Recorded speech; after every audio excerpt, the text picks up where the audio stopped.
Voilà, bonsoir à tous, bienvenue à l'émission 6e Sens. 6e Sens, je suis Goba Jean-Claude, lui c'est Asteri, et on vous conduira jusqu'à 22h. Et ce soir, 6e Sens aborde un sujet qui est beaucoup important, dont on parle assez dans nos églises.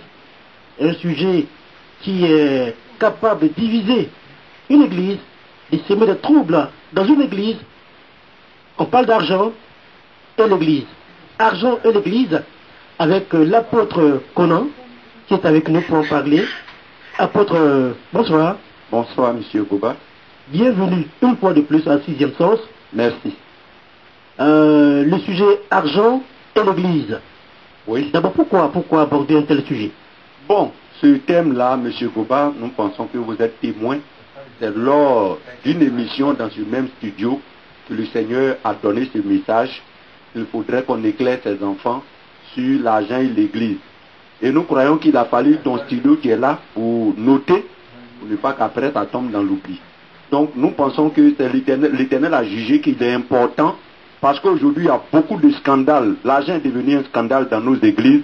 À cause de l'argent, plusieurs enfants de Dieu sont devenus tièdes. À cause de l'argent, des familles entières même ont laissé la main du Seigneur. Et puis des familles totalement découragées, et même des églises ont fermé leurs portes à cause de l'argent. Alors au regard de tout ceci, une question se pose. Entre l'argent et l'église, plusieurs questions se posent. Entre l'argent et l'église, qui dirige qui? Est-ce que l'argent prend la place? Quelle place prend l'argent dans l'église?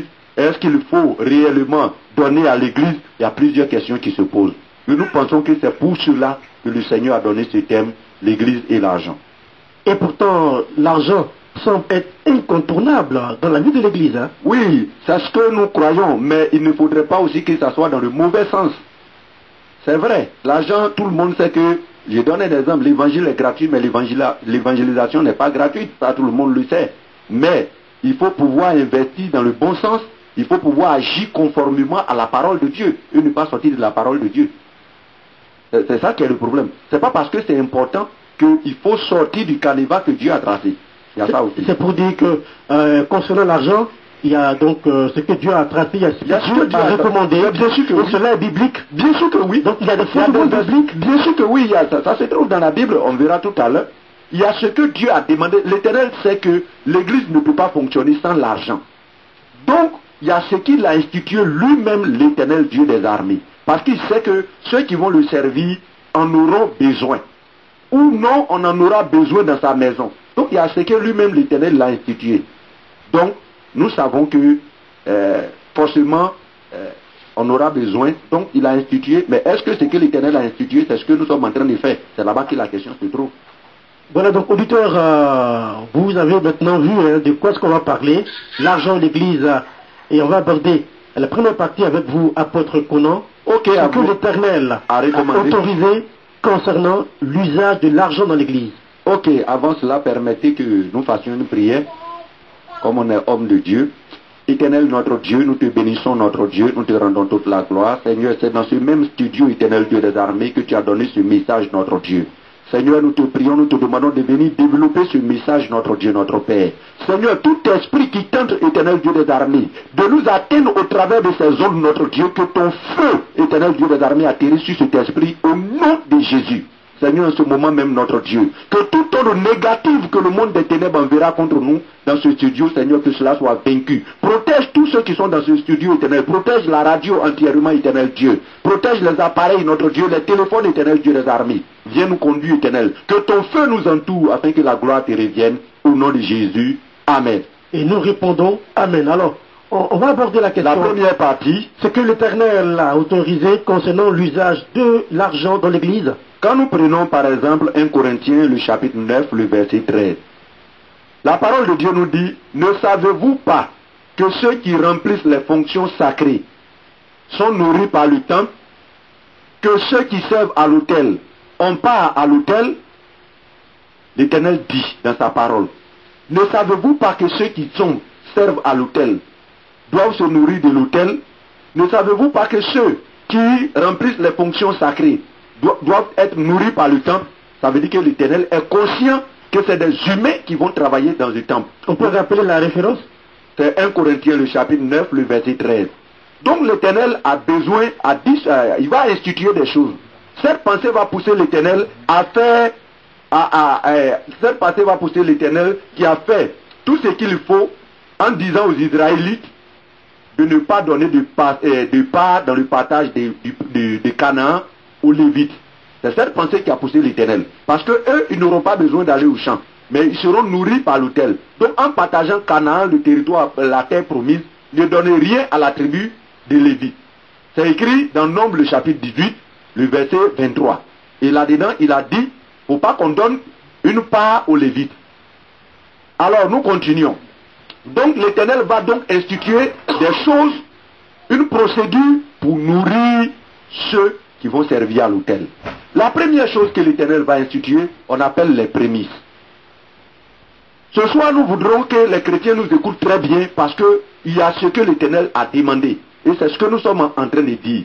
Les prémices, c'est quoi? C'est la toute première récolte que tu fais de ce que tu as planté, de ce que tu as sémé. Pour celui qui fait un travail rémunéré, c'est ton tout premier salaire. C'est ce qu'on appelle le prémisse. Si quelqu'un a fait un champ, alors le jour il s'en va récolter faire une première récolte de son champ, c'est ce qu'on appelle les prémices. Alors l'Éternel dit, ça il faudrait que ça vienne dans sa maison. Donc ça c'est normal pour ça c'est normal, c'est écrit. Il dit, on peut accepter de remettre son tout premier salaire à l'Éternel, parce que c'est comme ça que c'est écrit. Mais il y en a qui vous diront, mais ça c'est une folie ça. C'est pas une folie. Pourquoi est-ce que tu donnes ton salaire, ton premier salaire là? C'est une folie. Ta famille est là, tes parents sont là, ton premier salaire tu donnes à les... C'est une folie parce que la Bible déclare que les choses de Dieu sont une folie pour l'homme animal. C'est-à-dire l'homme qui n'a pas encore compris Dieu. Donc c'est normal. Mais celui qui a compris Dieu, c'est pas une folie. Je ne sais pas si on se comprend. Donc celui qui n'a pas encore compris le système de Dieu, il te dira que c'est une folie. Mais celui qui a compris le système de Dieu ne te dira pas que c'est une folie. Donc les premiers que c'est sage. Même regardez, les premiers enfants que nous faisons appartiennent à l'Éternel. C'est tout ça qui fait que la malédiction s'abat sur nos enfants aussi. Parce que ton premier enfant, tu dois présenter dans le temple, tu dois donner à l'Éternel.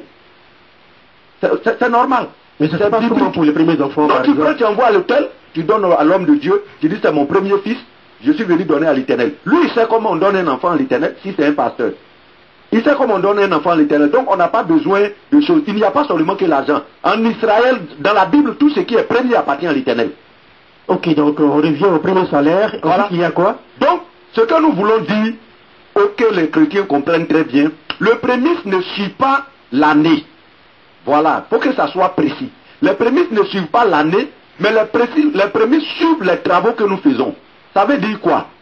Ça ne veut, si M. Goba a planté du riz, la toute première récolte de riz, alors appartient à l'Éternel. Ça, c'est ce qu'il a planté dans l'année. Si au cours de la même année, M. Goba a planté du riz, il manioc, il yam, il donnera les prémices de ses 3 champs. Parce que c'est ce qu'il a fait au cours de l'année. Mais pour ceux qui font les travaux rémunérés, une fois il a payé le prémice à l'engagement, là où la société l'a engagé, il n'a plus à payer de prémices. On envoie dans certains coins, on dit chaque mois de janvier, il faudrait que tu déposes, chaque fin janvier, il faut que tu déposes ton salaire parce que c'est un prémisse. J'ai dit c'est des erreurs. Les prémices ne suivent pas l'année.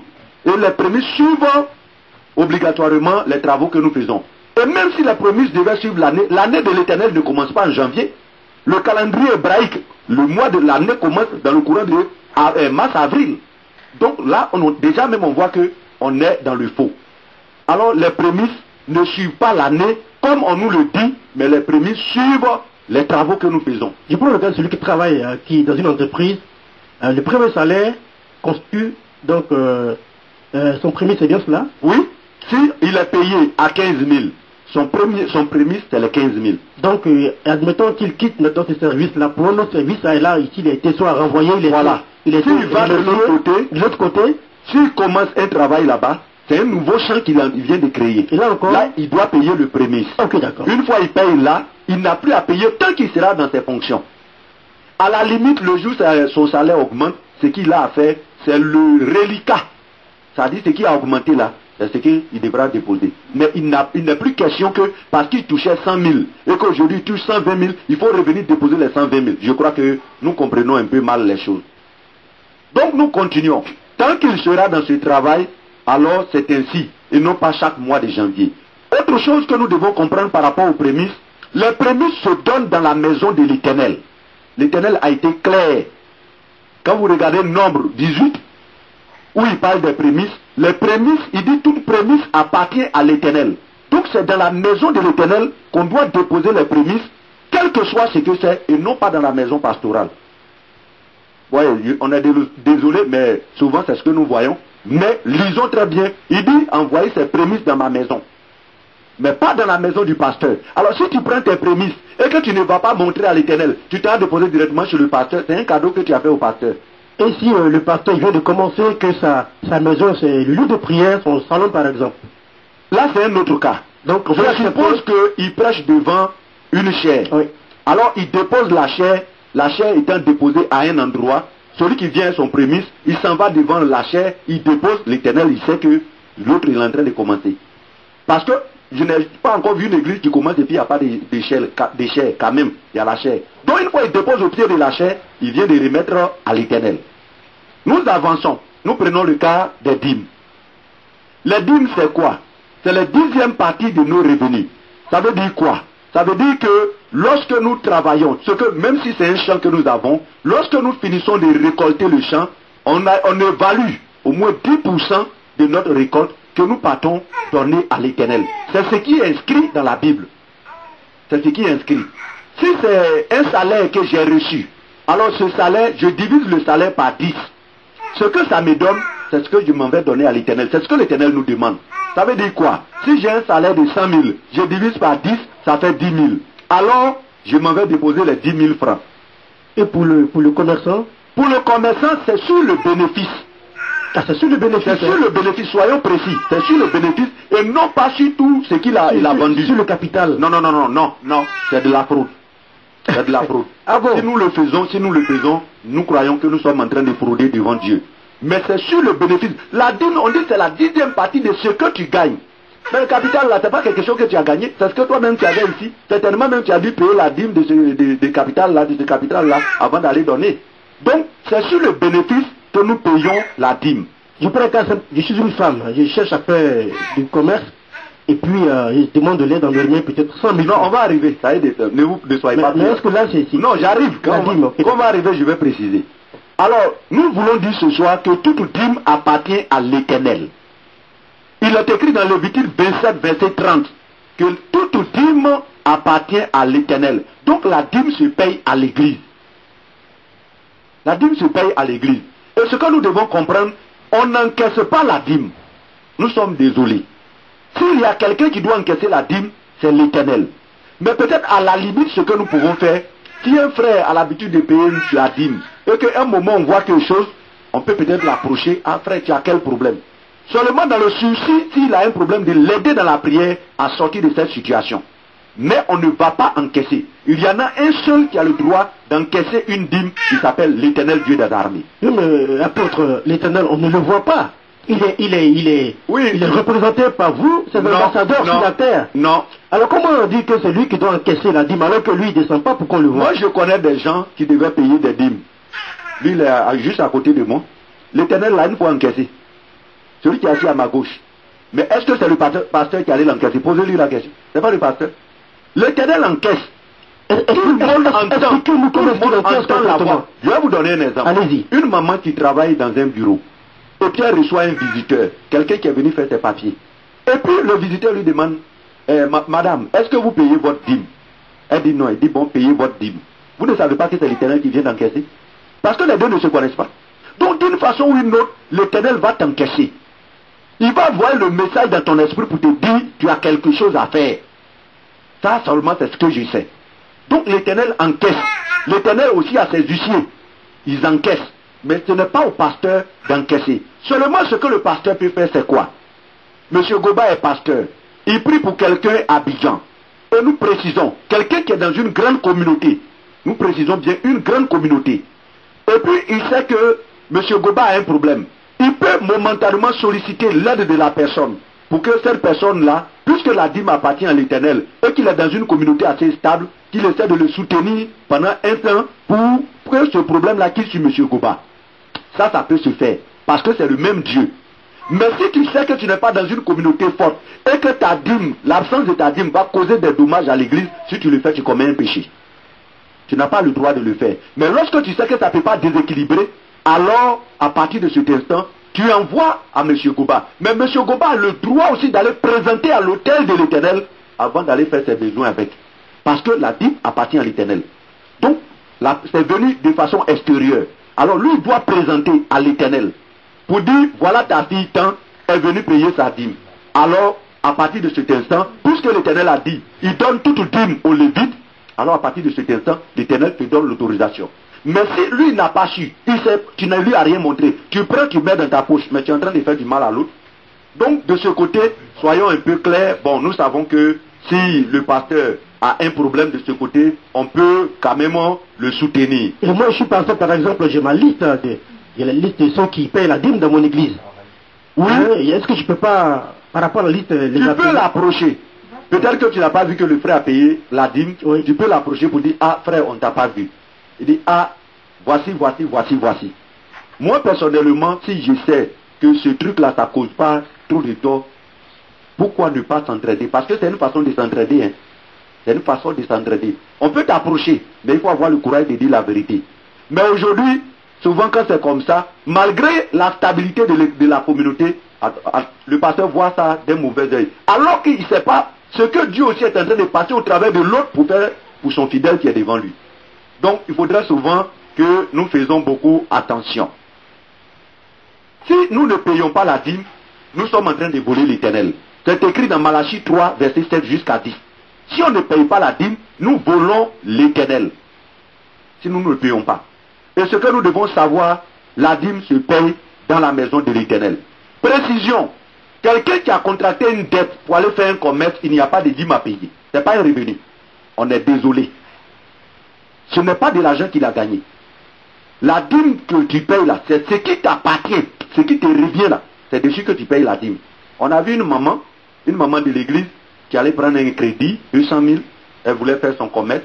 Elle a pris 20 000. Heureusement qu'elle m'a informé. Elle est venue et dit, non, je suis venu payer ma dîme.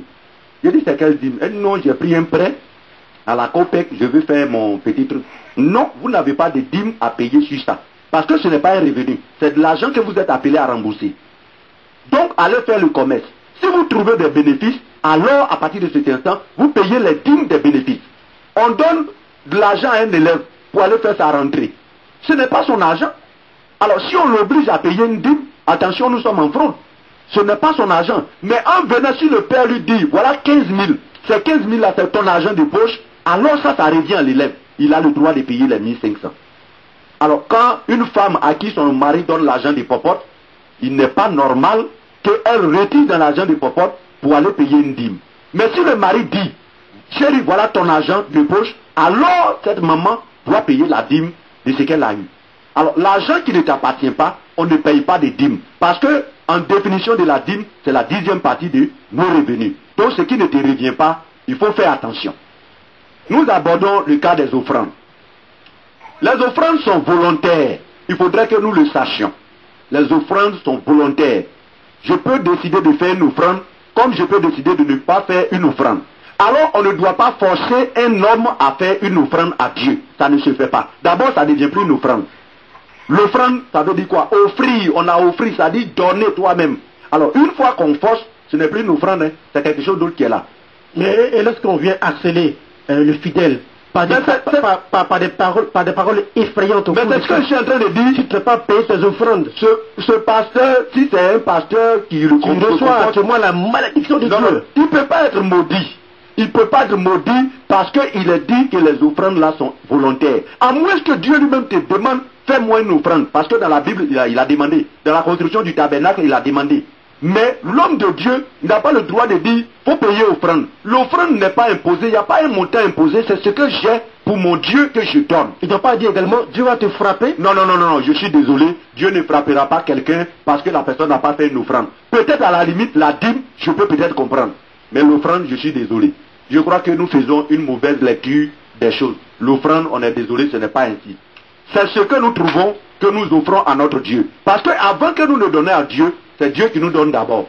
Donc ce qu'il m'a donné, c'est ce que je peux donner. Mais ce que Dieu ne m'a pas donné là, je ne peux pas le donner. Je ne sais pas comment je vais retrouver ça. Donc selon l'Éternel, on dit on ne vient pas dans la maison devant un homme de Dieu les mains vides. C'est vrai, c'est écrit. 1 Roi, le chapitre 9, verset 6 à 8. Prenons même le cas du premier roi d'Israël, Saül, qui avait perdu les ânesses, son père avait perdu les ânesses, ils sont allés chercher. Son serviteur a dit, ah, on dit un homme de Dieu puissant ici. Saül dit non, on n'a rien à offrir à l'homme de Dieu. Mais cela ne veut pas dire, ça c'est lorsqu'on a la possibilité. Mais cela ne veut pas dire que celui qui n'en a pas du tout, alors parce qu'il n'a rien à offrir à l'homme de Dieu, doit rester là et mourir avec son problème.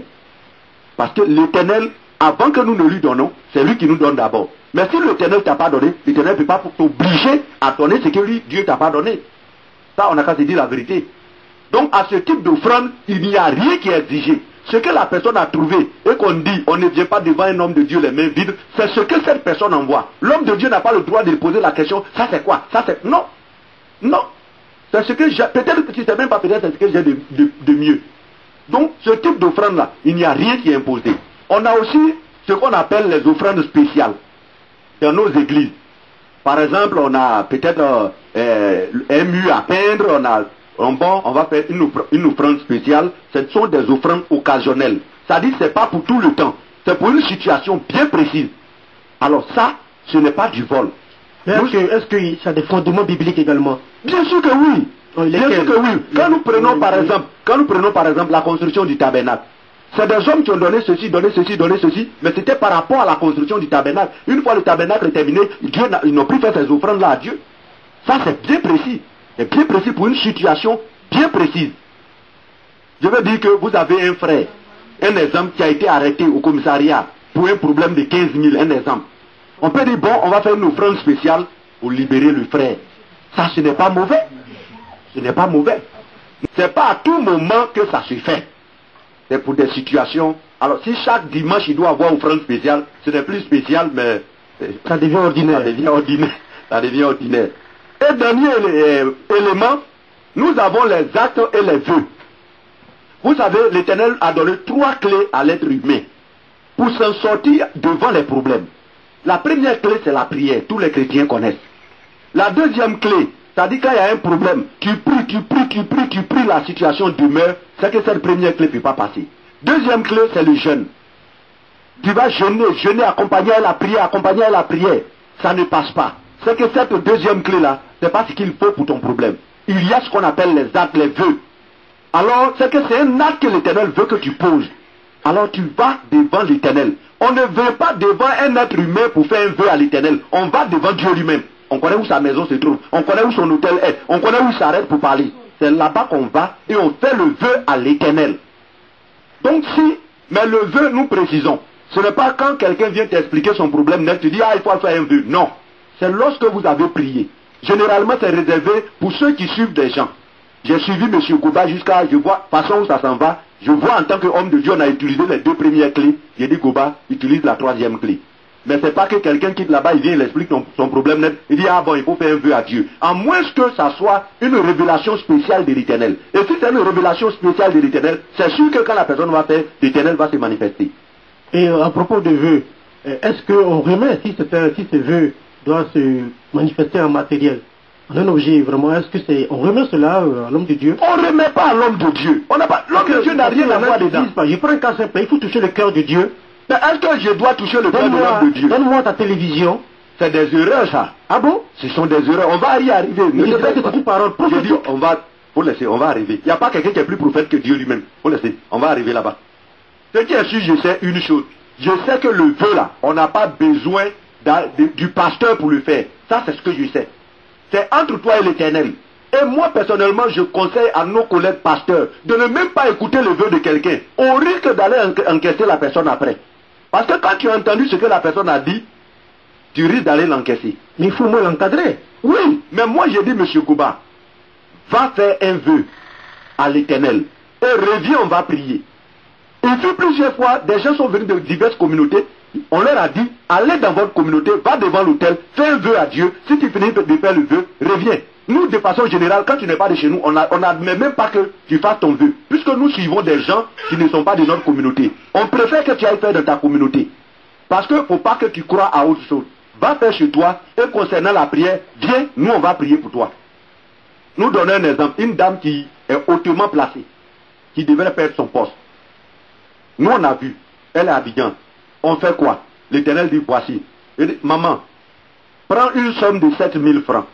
Va à l'hôtel, dans l'église où tu pries, fais un vœu à Dieu par rapport à ton poste. La dame rappelle, elle dit, non, je vais expédier l'argent. J'ai dit, ça ne vient pas ici. Tu pries quelque part, non? Eh oui. Mais où tu pries là-bas? Qui t'a dit que Dieu n'est pas là-bas? Va faire le vœu et puis appelle-moi, on va prier. Elle est partie, elle a fait son vœu. Et même quand tu es de notre communauté, que tu as un vœu à faire, nous on n'écoute jamais ton vœu parce que ça peut nous pousser à aller enquêter. On dit, bon, c'est que tu as dit l'Éternel a fait, bon, et la part de l'Éternel. Oh, la part de l'Éternel, il revient à l'Éternel, hein. Lui, il encaisse et puis il donne à son serviteur. Il dit, toute dîme m'appartient, toute prémisse m'appartient. Mais je donne, donc c'est lui, si ça ne vient pas, nous on se tourne vers Dieu, on dit, mais écoutez, c'est comment? Et c'est lui, Dieu, qui encaisse et puis il nous envoie. Mais on n'a pas à se présenter devant quelqu'un. On ne travaille pas pour cette personne qui est là, nous travaillons pour Dieu. Je ne sais pas si on se comprend. Ok. Donc les actes et les vœux, c'est en direct avec l'Éternel, laisser l'homme de Dieu tranquille. Ce qui est sûr, quand tu vas aller déposer, quand lui va passer, certainement l'Éternel va lui dire, tiens, prends ce qui est là. Ou bien prends ce qui est là, donne à telle personne. Vous avez été chez nous, vous avez vu. En dessous de la chair, vous avez vu l'argent qui est là. Vous avez vu aussi un complet d'épargne qui était là. Et vous êtes parti trouver. Et là, je vous le dis sincèrement, quand je suis allé chez vous, j'ai vu des pièces d'argent, des pièces de 500, de 200. J'étais tenté, je me dis, mais tiens, mais toutes ces pièces d'argent là, est-ce que je peux en prendre? Non, tu ne peux pas en prendre parce que c'est l'Éternel qui a déposé là. Ça appartient à l'Éternel. Et même le pain que tu as vu là, c'est ce qui était dit. S'il me dit, parce qu'on peut déposer quelque chose, l'Éternel peut dire, prends ça, donne à telle personne. Alors si tu allais déposer directement dans moi ma maison, comment est-ce que Dieu va me dire ça? Mais si tu lui as donné à lui Éternel, ça lui appartient, il donne à qui il veut, il dit, ah, serviteur, prends ce pain, donne à telle personne, prends ce pain, donne à ta femme. Quand il dit prends ce pain et qu'il ne dit rien, c'est que c'est pour moi. Donc c'est à lui nous remettons d'abord. Mais souvent nous dévions l'Éternel, on va directement chez le pasteur. Bon, mais sachant que nous commettons des erreurs. Alors ce soir, voici un peu en gros ce que l'Éternel a institué. Et qui permet aux sacrificateurs, aux lévites de vivre sans quémander, sans mendier. Et aujourd'hui, qui sont les sacrificateurs lévites? Ben écoutez, ce sont nos hommes de Dieu qui sont là, c'est eux qui sont les lévites d'aujourd'hui. Donc voici ce que l'Éternel a prévu pour ceux qui doivent le servir. Quelqu'un qui fait son travail, l'Éternel dit laisse ce travail, viens me servir, alors voilà comment l'Éternel doit le rémunérer. Mais aujourd'hui, on arrive, auditeur, vous suivez l'émission 6e Sens, nous parlons de l'argent et l'Église. Comme invité, c'est l'apôtre Conan. Et en première partie, on a dit ce que l'Éternel a autorisé concernant l'usage de l'argent et de l'Église, dans l'Église. On a parlé des prémices, des dîmes, des offrandes et des vœux. Maintenant, on va aborder un autre aspect. Oui, à faire le contraire. L'usage déconseillé par Dieu, mais pratiqué par certains hommes de Dieu avec l'apôtre Conan. Voici, nous avons dit, en gros, voici ce que l'Éternel a autorisé. Mais aujourd'hui, qu'est-ce que nous constatons? Nous, pasteurs, parce que personne ne va s'exclure, nous, pasteurs, nous avons trouvé des moyens pour piller le peuple. Ça, c'est la vérité. Ayons le courage de le dire. Nous avons trouvé des moyens pour piller le peuple. Un exemple. Aujourd'hui, il y a certains hommes de Dieu. Avant qu'il ne prie pour toi, il faut que tu lui déposes de l'argent. C'est écrit où? Pour recevoir une prière, il faut que on donne de l'argent à l'homme de Dieu. L'homme de Dieu vient, il dit, bon, donne-moi 200 000, je vais prier pour ton cas va se débloquer. Ah non, c'est de la fraude. Il est écrit dans Matthieu 10, verset 8, vous avez reçu gratuitement, donnez gratuitement. Alors l'homme de Dieu n'a pas à demander un fonds avant de pouvoir prier pour quelqu'un. Ce que les auditeurs doivent comprendre, toutefois qu'un homme de Dieu te prend de l'argent avant de prier, ton problème ne peut pas être réglé. Parce que le don de Dieu, on ne vend pas. Personne ne connaît le prix d'un don spirituel. Alors dès l'instant qu'il y a vente, alors à partir de cet instant, ça ne passe pas. Pourquoi vendre? Acheter c'est quoi? C'est échanger des marchandises contre de l'argent. Alors une fois qu'on échange la prière contre de l'argent, on a acheté la prière. À partir de cet instant, cette prière n'a plus d'effet. Il faudrait que nous sachions. La personne qui a demandé, à qui on demande de l'argent, arrive à dire, mais tiens, ça marchait pour moi, hein. Le sujet, ça marchait. J'ai dit, si ça marchait, je n'avais pas de mari. Aujourd'hui, j'ai maintenant un mari, suite à ce que j'ai fait. C'est pas l'Éternel. L'Éternel ne va jamais contre sa parole. Il dit donner gratuitement. C'est que cet homme qui a prié pour toi, il connaît qui est son Dieu. Mais celui qui prie le Dieu véritable, s'il prend de l'argent à quelqu'un, la prière qu'il a adressée là, l'Éternel n'écoute pas. Ou peut-être pour une situation, bon, je sais, il n'écoute pas parce que ça va contre ce verset qui dit donner gratuitement. Dans tous les cas, ils sont nombreux les hommes de Dieu qui suivent cette émission, et vous aurez l'occasion d'appeler autour de 21h15, hein, auditeurs également qui suivaient cette émission depuis Lakota, Guitry, jusqu'ici même à Divo. Il y en a déjà qui commencent à appeler, ce n'est pas l'occasion, on attend 21h15, on aura des questions à poser à l'apôtre Conan. Si on a aussi homme de Dieu qu'on suit cette émission, c'est votre tour à partir de 21h15. On poursuit ici avec l'apôtre Conan. Alors nous continuons. Un autre exemple. Voici, il y a des endroits où il faut payer de l'argent avant de croiser l'homme de Dieu. Même si un roi 9, verset 6 à 8 a dit, on ne vient pas devant un homme de Dieu les mains vides, ça ne veut pas dire que l'homme de Dieu doit imposer un montant pour qu'on puisse le croiser.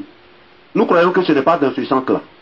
Ça ne veut pas dire qu'on doit imposer un montant à la personne qui arrive, alors pour que la personne arrive, il faut que la personne s'inscrive 5 000, 2 500. J'ai dit non, ça ce n'est pas droit. C'est pas écrit. Ce que Dieu dit, c'est une prescription. Oui, la prescription, elle est volontaire. Il a dit, tu ne tueras point. Moi j'arrive. Tu as dit, tu ne tueras point, tu ne commettras pas d'adultère.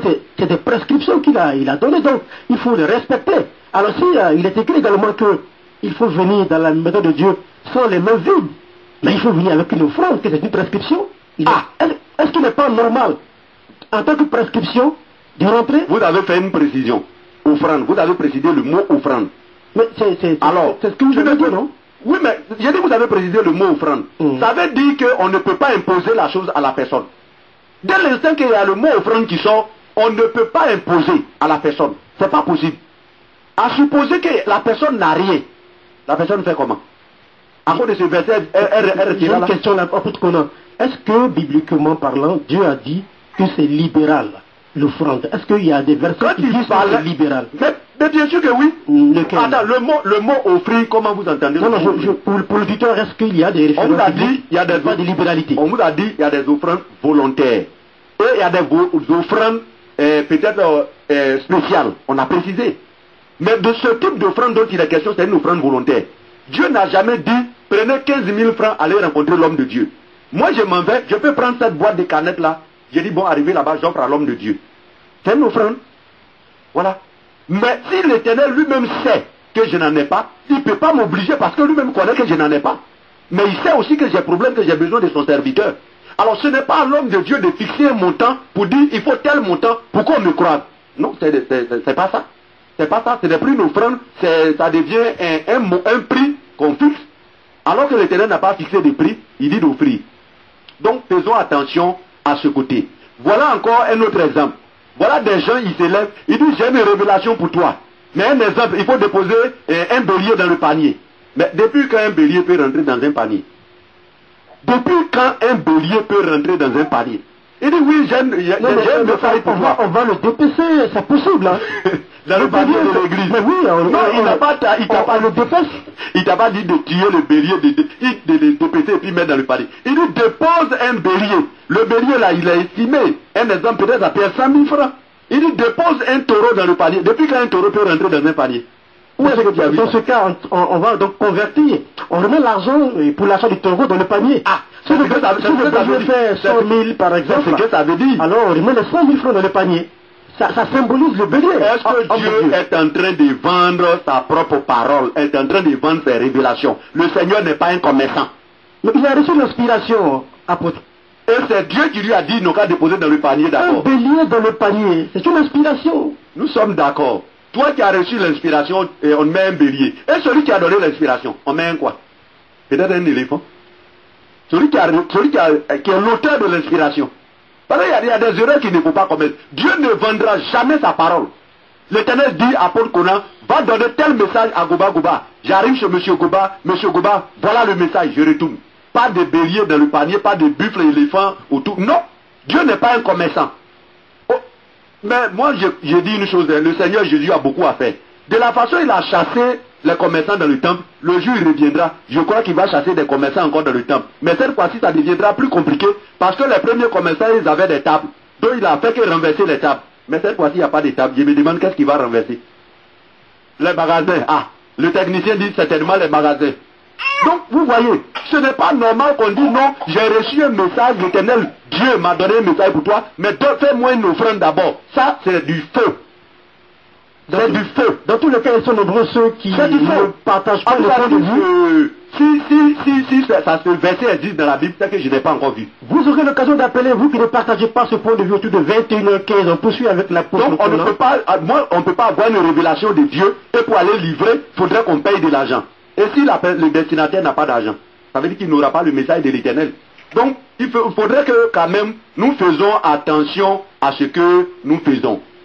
Voilà quelque chose encore qui se passe aujourd'hui dans nos églises. Monsieur Goba arrive, il vient voir l'apôtre Conan, il dit bon apôtre Conan, voilà mon problème. Dès qu'il finit d'expliquer, je ne prie même pas pour Goba, je dis bon ça là ça nécessite bon 7 bouteilles d'huile, ça fait par exemple 7000, ça fait 49 000, tu déposes, et puis bon, pour que j'aille chez toi pour aller prier, il faudrait que tu déposes aussi 42 000. Où est-ce que c'est quitté? Ça là c'est quitté où? Ça c'est quitté où? Et il va te dire non, l'huile c'est moi qui vends. Donne les 49 000. Mais attention, Dieu n'est pas un commerçant, l'église est devenue une boutique. Le grand marché de Divo même n'a rien fait. Dès qu'on explique le problème, il dit bon, voilà, tu vois l'eau qui est dans le bidon voilà, il faut payer 7. Un bidon à 5 000. Mais ça sert à, ça répond à quoi? Dieu nous a mis là pour prier ou bien Dieu nous a mis là pour faire ce commerce-là? Ce que nous devons comprendre, c'est quoi? Dieu peut momentanément inspirer quelqu'un pour dire, bénis l'eau, donne à telle personne, va boire pour la maladie qu'il a. Mais ça ne veut pas dire que la personne doit te donner de l'argent. Moi, je n'en ai pas encore vu dans la parole. Et l'Éternel qui m'a aidé à préparer ce thème, parce que c'est lui-même qui a donné ce thème dans ce même studio devant vous, alors il ne me l'a pas dit. Alors, dès que quelqu'un explique son problème, on dit, ouais, il faut payer 7 bidons de awa, il faut payer 10 bouteilles d'huile. Bon, on va où avec ça? Mais finalement, nous ressemblons aux tradis praticiens. Oui, mais il y a une référence qui dit qu'à un malade, on peut également appliquer de l'huile. J'arrive, je vais terminer là. Oui, j'ai un malade, on peut donc appliquer de l'huile, n'est-ce pas? Je crois on est d'accord. Dans l'épître de Jean. Oui, il n'y a pas de problème. Hein? Alors, si il y a même des librairies chrétiennes où on vend ce qu'ils appellent de l'huile d'olive, dans les librairies chrétiennes, ça se vend. Alors, si l'homme de Dieu, par exemple, lui, au lieu que le fidèle aille dans la librairie chrétienne pour acheter de l'huile afin de l'appliquer sur son corps, qu'il en a avec lui à la maison. Mais quelle est la différence entre acheter l'huile qui est à la maison et puis aller à la librairie chrétienne? Je vais te montrer la différence. Quand tu lui dis de payer 7 bouteilles d'huile, c'est pour aller se laver avec. Et ça va l'huile est comment, et puis ces 7 bouteilles, on va appliquer sur lui. Son corps là est gros comment? C'est éléphant. Vous savez, les chrétiens, ils aiment vraiment que on les mette le feu par derrière, parce que s'ils prennent sur une bouteille d'huile, que c'est fini, il n'en aura plus demain. Donc c'est comme un peu, selon l'usage, il faut garder à la maison, n'est-ce pas, apôtre? Selon l'usage qu'on connaît là, quelqu'un ne peut pas avoir besoin de cette bouteille d'huile. Nous sommes désolés. C'est pas possible. Vous pourrez accepter qu'il dit de payer, d'acheter une bouteille d'huile? D'acheter, oui, une bouteille, on peut comprendre. On peut à la limite comprendre. Parce que c'est recommandé. On n'a pas dit que l'huile c'est du faux, hein. Mais la façon dont nous le faisons là, c'est notre façon qui est du faux. On dit non, il faut payer cette bouteille. Lui, il va faire quoi avec les 7 bouteilles? C'est pour aller préparer pour manger ou bien quoi? En fait, on n'a pas dit que l'huile là, on n'utilise pas que c'est du faux. L'onction d'huile, c'est écrit dans la parole de l'Éternel. Mais, une seule personne a acheté 7 bouteilles, une seule personne a acheté 20 bouteilles, on fait quoi avec? C'est que c'est la question que nous posons. Quand nous savons comment cette huile s'utilise, et qu'on ne se lave pas avec, on ne se purige pas avec, bon, écoutez, les 7 bouteilles là vont faire quoi? Une autre question pour le transport. J'ai un homme de Dieu, je suis à Divo. Oui. Et quelqu'un voudrait que je prie pour lui, il est à la Coton, il est à Guitry. Écoutez, j'ai pas de transport. On n'a qu'à te dire. Est-ce que c'est mauvais de lui dire, bon écoute, monsieur, ce n'est pas à vous de lui dire. Je vous coupe tout de suite. J'arrive, j'ai fini la question par une compagnie, on ne citera pas le nom de la compagnie ici. Fais-moi un transfert pour que je puisse me déplacer jusqu'à chez toi. Je suis désolé, l'homme de Dieu n'a pas besoin de dire ça. Parce que lui-même qui dit à l'homme de Dieu de se déplacer, il sait que l'homme de Dieu ne va pas s'envoler. Il le sait. Il le sait, s'il n'a pas envoyé de transport, c'est qu'il ne veut pas que tu viennes. Il paraît qu'il y a des chrétiens qui tuent, hein. Donc, ton problème là, c'est pas important. Moi, pour connaître, je n'ai pas décidé d'aller à Mans. Alors, le problème c'est quoi? Tu m'appelles demain, tu dis, ah, j'ai tel problème, viens m'aider. Alors, si tu n'as pas envoyé de transport, le jour où tu m'appelles, je vais te dire que mes ailes n'ont pas encore poussé. Quand ça va pousser, je vais m'envoler pour venir. Parce que lui-même sait qu'à niveau Mans, il faut quand même payer le transport. Donc, c'est que nous devons comprendre. Nous devons comprendre que l'homme de Dieu aussi a ses droits. Tu ne peux pas venir déplacer l'homme de Dieu et puis tu veux que c'est lui qui paye son transport. Mais il peut y avoir des moments où l'Éternel peut te dire ne prends pas le transport de quelqu'un. Si l'Éternel te dit ne prends pas, moi plusieurs fois il m'a dit ça. Ne prends pas l'argent. Je proposais beaucoup de fois, il dit ne prends pas. C'est que lui, Dieu sait comment il va faire pour me faire partir. Mais si tu n'as pas reçu, l'homme de Dieu n'a pas reçu tes inscriptions spéciales de l'Éternel, il ne va pas t'avoler pour aller à l'Akuta, on n'a qu'à te dire la vérité. Ce n'est pas parce qu'il est homme de Dieu qu'on doit être injuste envers lui. Non, je suis désolé. De ce côté-là, ce n'est pas une poubelle, non. Si tu ne donnes pas le transport, c'est que tu n'as pas envie qu'il vienne. Parce que toi-même, en disant à l'homme de Dieu, viens, alors tu sais pourquoi chose. Mais par contre, je peux avoir une fille spirituelle à l'Akuta qui peut m'appeler pour m'expliquer son problème. Je peux décider moi-même de partir. Je n'ai plus besoin de l'emmerder. Ça, c'est moi-même qui ai pris la décision de partir. Mais si tu dis, viens m'aider, alors tu es obligé de faire quelque chose. Il faudrait qu'on comprenne. Nous continuons. Aujourd'hui, dans nos églises, il y a des frères et des sœurs chrétiens qui n'ont pas le droit de visite parce qu'ils n'ont pas de moyens financiers. Alors quand on va chez eux, il n'y a pas l'argent, donc ce n'est pas la peine qu'on les visite. Pourtant, c'est des chrétiens de l'église. Mais à cause de l'argent, on ne peut pas les visiter. Mais Dieu a dit d'offrir au moins un verre d'eau à son serviteur. Mais quand il a rien pour m'offrir comme verre d'eau, c'est... Hein? Attends, il n'y a pas pu chez lui. Même s'il n'y a pas sauté, il n'y a pas pu. Lui, il boit quoi et puis il ne met pas. Il voit arriver, le verre d'eau, c'est juste un symbole, ça. Il faut une sucrerie pour remettre... ça, c'est lorsque la personne a la sucrerie. Monsieur Goba, il faut accueillir Dieu avec respect et considération. Je suis d'accord. Monsieur Goba, j'ai besoin de 15 millions tout de suite. Je vais m'acheter quelque chose. Donne-moi 15 millions. Il vous fait un chèque tout à l'heure. Non, faites maintenant. Vous voyez, la personne, tu ne sais même pas comment la personne vit chez elle, tu ne connais même pas les difficultés de la personne, et puis toi tu es en train de c'est comme ça que toi tu prends les choses. Tu ne sais même pas si la personne, depuis le matin, a mangé ou n'a pas mangé. Tu ne sais pas. Et toi tu trouves que, parce qu'il ne peut pas avoir de l'argent pour te donner, alors, c'est pas la peine de visiter cette personne. Mais attention, vous voulez dire qu'il y a des hommes de Dieu qui ne visitent pas. Il y a certains qui ne visitent pas. Des fidèles parce qu'ils n'ont pas l'argent. Financièrement démunis. Oui, parce qu'ils n'ont pas l'argent. On ne les visite pas, c'est ça. Il se dit que s'il va là-bas, ils ne vont pas trouver l'argent. Qu'est-ce que celui-là, il peut donner quoi? Il ne peut rien donner à l'église. Il ne peut rien me donner. Donc il ne va jamais là-bas. Ou il y en a même s'ils ont visité, que ce que le fidèle a donné n'est pas beaucoup, il ne revient plus jamais là. Ça c'est de la sorcellerie. Peut-être que c'est tout son fonds qu'il t'a donné. Tu ne sais même pas comment la personne va vivre dans ton dos là-bas. Moi, je crois que nous, hommes de Dieu d'aujourd'hui, nous n'avons pas de compassion pour les âmes. Mais nous avons de la compassion pour l'argent. Ça, on n'a qu'à se dire la vérité. C'est la vérité. Nous avons de la compassion pour l'argent. Nous continuons. Aujourd'hui, il y a des gens qui sont devenus des responsables d'église parce qu'ils ont les moyens financiers.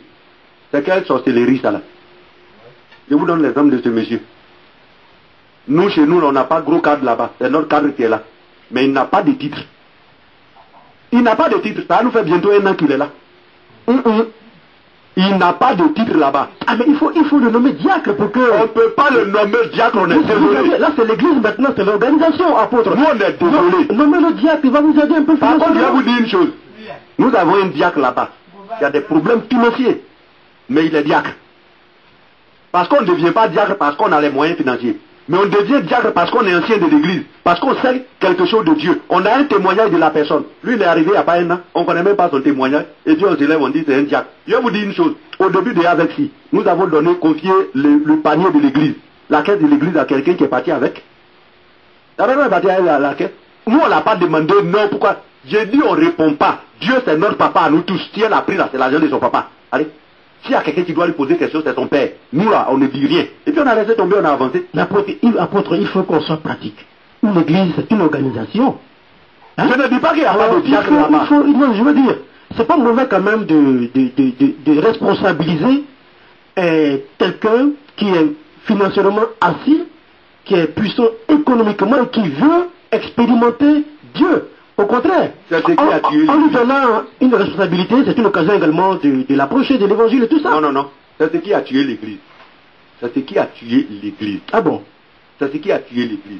Parce que l'homme qui est financièrement assis là, spirituellement peut-être il n'est même pas à genoux même pour dire assis. C'est ce que tu as oublié. Or, qui dit église n'exclut pas le côté spirituel. Donc si financièrement il est assis, spirituellement on voit que ça va, on peut le nommer. Et puis d'ailleurs chez nous c'est l'Éternel qui nomme les gens. Nous là on ne dit jamais à quelqu'un qui est comme ça. C'est l'Éternel lui-même. Une fois on a fait réunion, on dit bon, telle personne à tel poste, quand on a fini, il y a un qui a reçu le message. Il dit depuis quand c'est vous qui nommez les gens? On a abrégé en même temps et puis on a continué. Donc si il a les moyens financiers et que sur le plan spirituel il est assis, ça dit qu'il a une connaissance de Dieu. Hein? On voit qu'il est assis spirituellement dans la parole, mais pourquoi ne pas faire chose? Ça ne veut pas dire que quand on a les moyens, on ne doit pas être responsable. Mais quand on a les moyens, il faut avoir les moyens spirituels aussi pour que tu sois responsable d'une église. C'est ce que nous voulons dire. Nous continuons pour dire, aujourd'hui, nous avons nos églises qui souffrent. L'église même est tellement petite, l'homme de Dieu se lève un matin et dit, je veux une 4x4. Bon, entre nous, l'église n'a pas les moyens de s'acheter cette 4x4. Et l'église est en train de se décarcasser. Pendant que l'homme de Dieu, il est content, il attend sa 4x4.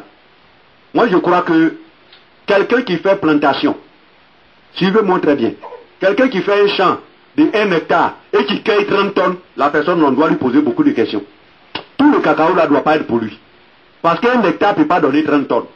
Donc il faut te dire que le travail que tu fournis là, c'est comme ça en retour tu seras rémunéré.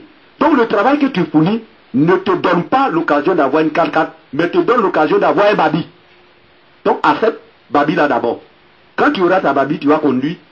Après, quand ça va arriver sur 4x4, l'Éternel lui-même, est-ce qu'il ne peut pas obliger le peuple? Il peut.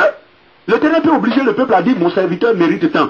Il peut y avoir dans le peuple quelqu'un qui est reçu une grâce de Dieu avec l'assistance du pasteur au plan spirituel et qui fasse un don de 4x4. Ça, ce n'est pas un péché. Mais ce que nous sommes en train de dire, il ne faut pas mettre la pression à l'église de le faire malgré que tu sais qu'il n'y a pas les moyens. C'est ce que nous disons. Mais si un matin, quelqu'un se lève et dit à Paul Kouna, voilà une 4x4, je n'ai pas demandé, c'est une offrande volontaire. Ça, c'est recommandé. Mais il ne faut pas dire non, le mois prochain, là, il faut que j'aime ma voiture. Pendant que les gens sont en train de se saigner. Si vous vous souvenez, David voulait boire l'eau. Ces gardes sont allés dans le camp de Saül. Au prix de leur sang, alors ils ont ramené l'eau. David a dit quoi? Je ne peux pas boire cette eau. Parce que c'est l'eau de sang. Parce qu'il a vu que ce que les gens ont fait là, ils se sont trop donnés. Donc, il faudrait que nous fassions attention. Je prends un exemple aussi pratique. Je suis mon pasteur et je demande à mon église de cotiser pour payer mon eau, pour payer mon courant. Il y a une chose que nous devons comprendre. Excuse-moi. Est-ce que c'est pas normal? Le peuple doit comprendre. Le peuple doit comprendre que si le pasteur leur donne la parole de Dieu, c'est eux qui doivent s'occuper de ce pasteur-là. Ça, il ne faut pas qu'on se voile la face. Mais selon leurs moyens, c'est eux qui doivent s'occuper de lui. Il fut un moment dans l'histoire d'Israël, qu'on lit l'histoire d'Israël, le peuple s'est levé un matin et dit, bon, nous on ne veut plus faire offrande. Les sacrificateurs ont dit, les lévites ont dit, bon d'accord, c'est pas grave, nous aussi on va aller faire champ. Mais quand quelqu'un pêche, la personne meurt. Quand quelqu'un pêche, la personne meurt. Puis il n'y a plus personne pour demander pardon. Mais le peuple a regardé, ils ont compris que si on veut continuer dans ça là, ce n'est pas bon. Ils sont revenus dire aux lévites, on veut faire offrande maintenant. On dit non, nous on a champ, on dit non, nous-mêmes on va s'occuper de vos champs. Donc quand l'homme de Dieu est au milieu de vous, il ne doit pas être aussi misérable. Non, ce n'est pas écrit quelque part. Mais il ne faudrait pas aussi que on torde le peuple. C'est une charge. Voilà. C'est ce que, sinon, si celui qui est instituteur là, c'est comment il fait pour payer sa facture? C'est pas l'argent de son salaire. Vous, Goba, comment vous faites pour payer votre maison? C'est pas l'argent que vous gagnez dans votre travail ici. Donc lui, normalement, c'est son travail. Le peuple qui est là doit pouvoir s'occuper de lui. Ça seulement aussi, on n'a qu'à dire la vérité. Nous continuons. Voilà des églises où on fait des cotisations. On fait des cotisations, et puis un matin, le pasteur disparaît avec l'argent. Il disparaît. On ne le voit plus. Bon, ça là, c'est quoi? Le type, on a fait les cotisations pour bâtir le temple, et puis il est parti. Normalement, le pasteur ne doit pas garder l'argent de l'église. Un pasteur là, c'est pas lui qui doit garder l'argent de l'église. Et c'est qui? Il y a des diacres, ce sont les diacres. Il y a des personnes qui sont instituées. Quand nous prenons Actes le chapitre 6, le verset 1 à 4, il nous dit quoi? Les apôtres ont dit, il n'est pas bon que nous laissons l'évangile pour distribuer les biens. Frères, hommes, frères, choisissez 4 personnes parmi vous qui ont un bon témoignage, qui ont l'Esprit de Dieu, qui sont vraiment spirituellement assis, qui vont se charger de ce côté-là. Et nous, on va proclamer l'évangile. Donc dans l'église, il y a des diacres, C'est eux qui doivent s'occuper du côté financier et non pas le pasteur. Bon, je peux quand même prendre mon épouse. Moi, le pasteur. Non, je suis désolé. L'épouse trésorier est égale au pasteur trésorier. Vous n'avez rien fait. Vous n'avez juste... Les femmes gèrent bien l'argent. Je dis vous avez changé juste de nom. Sinon, vous n'avez rien changé. Ce que je peux dire, ni le pasteur, ni son épouse ne doivent être... Les diacres font quoi? Leur rôle, c'est quoi? Il y a beaucoup de choses à faire dans l'église, hein. On peut dire à sa femme de garder de l'argent? Non. L'argent de l'église, maman pasteur ne doit pas garder. Parce que le pasteur a trop à faire pour se mettre dans les histoires d'argent. C'est plus sécurisé. C'est plus sécurisé. Ah bon? Oui. Donc tu n'as pas confiance à tes diacres. Comment est-ce que tu les as nommés diacres alors? Si tu sais que c'est des voleurs. Ok, d'accord. Donc, apôtre, vous voulez dire que un homme de Dieu qui dont la femme est la trésorière de l'église, c'est pas normal. C'est vrai que c'est le pasteur lui-même qui est trésorier. Tu n'as rien dit. La Bible dit, l'homme qui quittera son père et sa mère s'attachera à une femme, les deux deviendront une seule chair. Tu n'as rien fait. Tu as levé ça de sa main gauche pour donner dans la main droite. Une fois ils sont dans le lit, il a passé sa main 2 fois sur ses lèvres, il dit bon chérie, l'argent là même là. C'est fini. Toi vous êtes couché là-bas, ils ont déjà trouvé la solution ici. Le lendemain tu arrives, on dit les deux sont allés aux États-Unis, c'est terminé. Donc le pasteur a beaucoup à faire. Selon la Bible, dans Actes 6, verset 1 à 4, le pasteur c'est pas lui qui doit garder tout ça là. C'est pourquoi les apôtres ont dit, nous on ne peut pas faire ça et puis laisser l'évangile. Bon, choisissons des gens qui vont faire ce travail là. Et pour des cotisations par exemple, dont on ne voit pas le fruit. C'est-à-dire la raison pour la cotisation. Ce n'est pas normal. Le pasteur est là. Donc pour vous, c'est normal que les fidèles demandent des comptes au pasteur. Mais bien sûr que oui. C'est normal. On doit présenter un bilan. Monsieur Goba, quand l'apôtre Coran vient à la radio là, est-ce qu'on fait à son homme de Dieu un jugement? Est-ce que ce n'est pas un jugement. Mais quand l'homme de Dieu ne se reproche rien, lui-même doit pouvoir dire aux gens, l'argent que vous avez donné là, voilà le travail, voilà le travail, voilà le travail, voilà le travail. Monsieur Goba, quand l'apôtre Coran vient à la radio là, l'argent, c'est le peuple qui paye, hein, les émissions, parce que je leur dis la connaissance que vous avez là, il faut que vos frères bénéficient. Quand ils me donnent le reçu, tout à l'heure tu vas me remettre, je m'en vais avec. Voilà les 10 000 que vous avez payés, voilà le reçu. Nous sommes à notre 3e émission, les 2 premiers reçus sont là-bas. Demain, ça donne la force à la personne de pouvoir donner son argent. Mais non seulement on a donné l'argent, on a écouté nos postes radio, après le courant n'est pas passé. Il vient nous dire non, bon, c'est parce qu'ils ont coupé radio, ils ont coupé le courant à la radio, alors que les gens écoutaient la radio à émis régulièrement. C'est sur quoi? Une batterie. La radio ne peut pas fonctionner avec une batterie. Donc il faut qu'on voit le fruit. Quand on voit le fruit, ça fait naître la confiance. Peut-être que le pasteur était un peu malade ce jour-là, il peut le dire. Non, mais il faut leur dire, j'étais malade, que c'est le lundi prochain. Mais ne viens pas dire, bon, on va recotiser comme ils ont coupé le courant, j'ai pris pour soutenir la radio. J'ai pris les 10 000 pour soutenir la radio. Ça, c'est quelle phrase ça? Tu es le directeur de la radio maintenant. Tu travailles là-bas. Donc, il faudrait que quand on donne, les fidèles donnent leur argent, qu'ils voient le travail. Et demain, ça les motive. Aujourd'hui même là, si vous voyez que le problème d'argent ici dans l'église, ce n'est pas pour rien, ça dépend de la façon dont nous évangélisons. Quand nous évangélisons là, c'est pour les biens de la terre que nous évangélisons, nous n'évangélisons pas pour le royaume de Dieu. Hein. C'est pour ça que c'est pour un problème d'argent que nous évangélisons. J'imagine un homme de Dieu, ben, ça fait pitié. Un homme de Dieu qui est assis, il peut, on lui demande tout ça. Mais l'argent de la bonne, on a pas encore vu. Non, mais c'est normal. C'est toi qui as cherché. C'est toi qui as cherché. Ils ont cotisé pour les bancs, oui ou non? Non, on va te mettre sous discipline. Mais s'il se trouve qu'on n'a pas pu, l'église même peut se réunir et puis suspendre l'homme de Dieu. Il a créé son église, c'est lui qui a monté son église. L'église ne lui appartient pas. Il appartient à l'éternel Dieu. Tu n'as pas de gros parti. Ah d'accord, c'est que nous tous on va sortir. Tu vas faire avec ta femme et tes enfants. Allez, on poursuit. Vous voyez, donc c'est des erreurs que nous commettons. C'est des erreurs que nous commettons et ce n'est pas bien. Ce n'est pas bien. Il faudrait que nous arrivons à nous retrouver. Regardez, toute une famille découragée à cause de l'argent. Parce que les hommes de Dieu viennent. Et le monsieur n'a même pas pu terminer sa maison. Lui, il a vient 400 000, lui, il a vient 300 000, lui, il a vient 200 000. Et sa maison n'est pas terminée. Et aujourd'hui, il n'a pas le droit de se décourager. Donc quand nous évangélisons là, c'est pour le bien de la terre. Aujourd'hui, regardez les affiches publicitaires. Il est rare d'entendre, viens recevoir la parole de Dieu, viens recevoir le royaume de Dieu. On dit, viens recevoir ton billet d'avion, viens recevoir ton mariage. Quelqu'un qui n'a même pas extrait de naissance. Ils vont lui donner le billet d'avion. On met le visa où? Son visa là, on met où? Dans la paume. Donc il faudrait que nous évangélisons pour le bien de la terre. Quand nous allons commencer à évangéliser pour le royaume de Dieu, on va éviter certaines choses. Alors, je voudrais, avant que vous le poursuiviez, rappeler que c'est l'émission 6e Sens. C'est tous les lundis de 20h à 22h. Nous recevons aujourd'hui l'apôtre Conan. Nous parlons de l'argent et l'église. Et si vous êtes homme de Dieu, vous voulez changer comme je le fais aujourd'hui, c'est possible. Vous cherchez à nous rencontrer. Je suis M. Goba. Et vous également, vous aurez l'occasion de vous exprimer comme l'apôtre Conan ce soir. On poursuit. Voilà un exemple. Des églises, comment une église digne de ce nom peut mettre un filet en bas du panier. De sorte que quand quelqu'un met une pièce, ça résonne cling, cling, cling, cling, en bas là-bas. Et tout le monde sait que celui qui vient là, il a mis une pièce. C'est écrit où? Cette pratique est en contradiction avec Luc 21, verset 1 à 4. Où les gens étaient en train de faire des offrandes. Et il y a une veuve qui a déposé 2 petites pièces. Jésus dit, cette femme-là, elle a donné plus que tout le monde. Mais nous, à notre tour, nous mettons des paniers en dessous des filets, en dessous du panier. Lorsqu'on met une pièce, ça résonne, cling, cling, cling, et puis tout le monde se regarde, oh, il a donné une pièce. C'est quoi? Parce que si c'est un billet, là, le filet retient. Mais Jésus, en son temps, lui, il est Dieu, il a vu le cœur de la femme.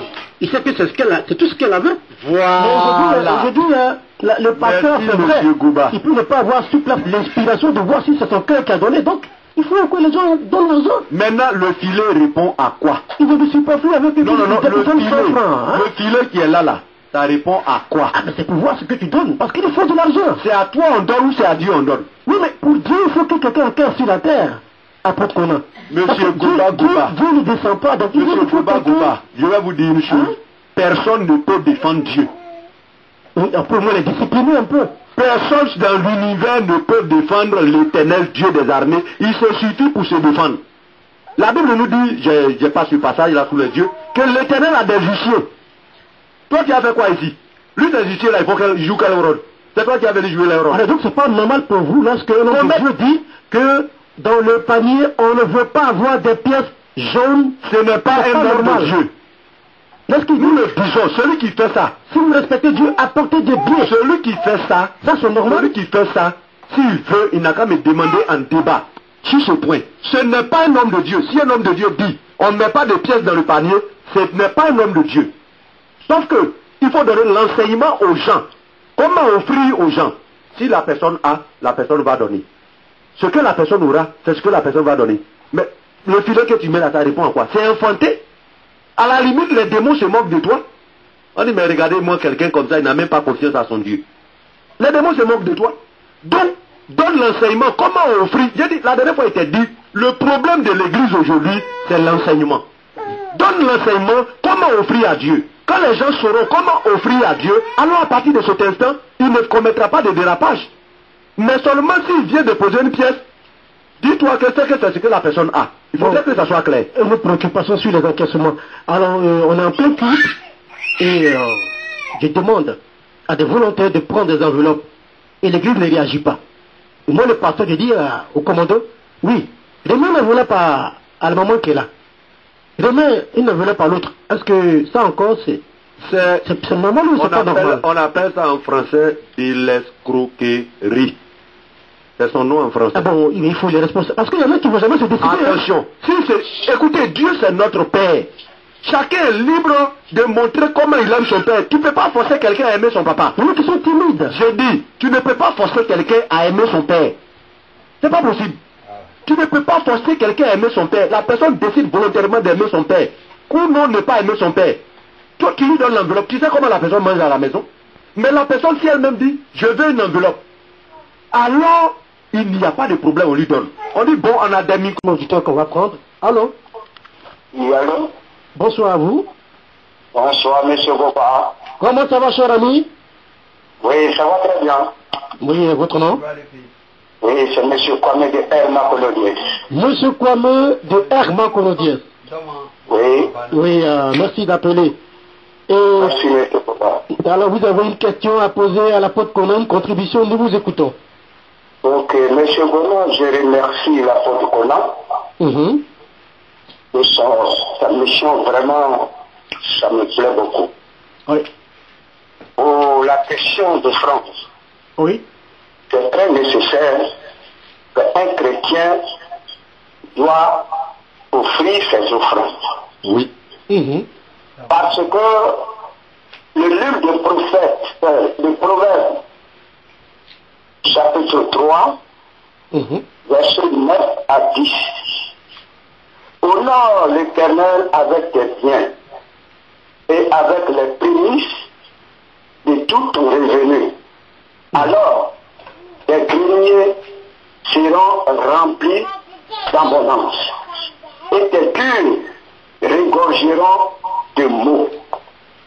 Donc, un chrétien doit donner ses offrandes très claires. Donc, il a raison de le dire. Et c'est pas forcé que le pasteur doit les dire. Amenez vos offrandes. Non. C'est pas lui-même sa volonté. Et encore quand nous lisons 2 Corinthiens chapitre 9 au verset 7, il dit ceci.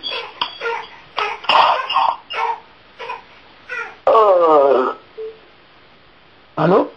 Oui? Allez-y. Que chacun donne comme à son cœur sans tristesse ni contrainte, car Dieu aime ceux qui donnent avec foi. Alléluia. Amen. Vraiment, je remercie. Dieu te bénisse, papa. Merci pour vraiment l'aide que tu nous apportes. Moi, Oui, monsieur Kwame, je sais que vous avez 6e sens, mais on vous entend difficilement. Donc, vous tenez dans une position bien calme et puis on vous écoute parce qu'on entend difficilement ce que vous dites. Allez-y. Ok, ok. Avec le téléphone, donc, bien sûr. Oui, l'Éternel m'a relevé quelque chose contre vous. Je dis oui, je dois prier pour M. Goba. Je ne dis pas à M. Goba, donne-moi 100 000 francs avant que je vais prier. Mais je prie d'abord. Une fois que la solution est résolue, si c'est 5 francs, 1000 francs, que vous, M. Goba, vous décidez à donner l'Éternel, c'est clair. Mais je ne dois pas vous dire, donnez-moi 1 200 000 francs. Amen. Non, c'est pas écrit dans la parole. Amen. Donc, M. Kola, il a raison. Ok. Dieu te bénisse, papa. Donc, je te remercie beaucoup, beaucoup, beaucoup. Que Dieu me bénisse. Amen. Et tu ne trahis pas la parole de Dieu. Amen. D'accord. Mais il va à la droite de Dieu, que Dieu va le bénir, il va l'élever, même partout où s'il veut aller. Amen. Que Dieu le bénisse. Amen. Merci à vous, cher ami Kwame de Herman Konodiès. Merci pour cette Merci, contribution. Merci. Merci, merci. Ok, on va prendre un autre auditeur. Hein? Voilà. Allô? Oui, monsieur, vous êtes dans un lieu, je ne sais pas où, mais votre poste récepteur là, il faut l'éteindre.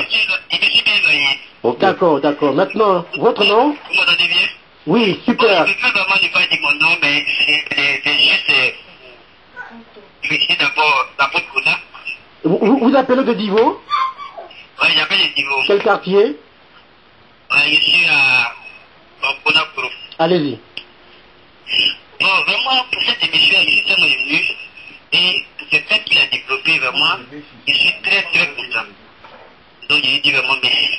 Et je remercie ce télé afin de lui donner vraiment ce courage et vraiment de pouvoir vraiment parler de ces gens. Je suis très, très ému. Allô? Oui, Allez-y, nous t'écoutons. nous vous écoutons Voilà. religieusement. Maintenant, concernant le point qu'il a développé, il a dit c'est que lorsqu'on parle d'offrande, c'est quelque chose de volontaire. Il dit, tu le veux et tu donnes. Mais ce n'est pas à l'homme de Dieu de demander ou de te poser vraiment une telle somme. Maintenant, j'ai vraiment une raison. Et si vous me permettez, je pourrais vraiment vous l'expliquer. T'as pas de Voilà, problème. mais on ne cite pas de nom et pas d'église, hein. Pas de nom. Non, non, pas d'église. Allez-y, pas allez-y. d'église, pas de nom. Allez-y. Voilà, je suis vraiment jeune et j'ai vraiment eu des problèmes. Bon, mon âge est entre, je suis dans les vingtaines. Et vraiment, j'ai eu des problèmes. Et je suis allé voir un homme de Dieu. Ce dernier, il me dit quoi? Que je vais te faire une vision. Mais avant de faire cette vision, il te faut déposer d'abord 21 900.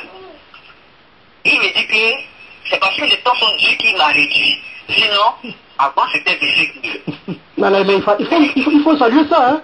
Oh, maintenant, moi j'étais dans le budget, j'avais vraiment un problème. Donc, Allez-y. il me fallait vraiment aller voir ce monsieur. Allez-y. Et voilà que qui me demande une telle somme. pour vraiment, qu'est-ce que je pouvais faire? Et par les soucis, vraiment, j'ai appelé mes parents pour pouvoir les informer. Mes parents me disent qu'ils n'ont pas l'âge. Et quand je suis venu chez l'homme de Dieu, pour lui dire que vraiment, je n'ai rien eu, mais voilà, il y a une somme de 5 000 francs. Est-ce qu'il peut faire quelque chose pour moi? Il prend les 5 000, allô?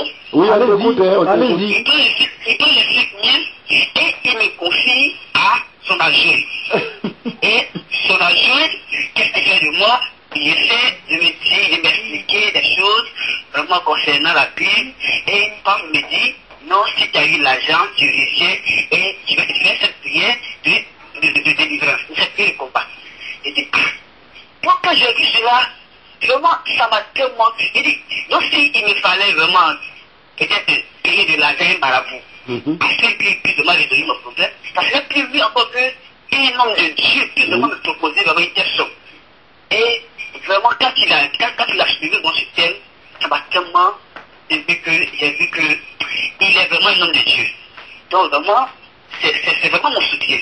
Et voilà vraiment où je peux vraiment mettre à comment dire, à mon intervention. Et votre problème, il a été résolu? C'est réglé? Ça jamais. Oh là là. Parce qu'il n'a même pas prié pour moi, il n'a rien fait. Alors, il m'a confié à son adjoint.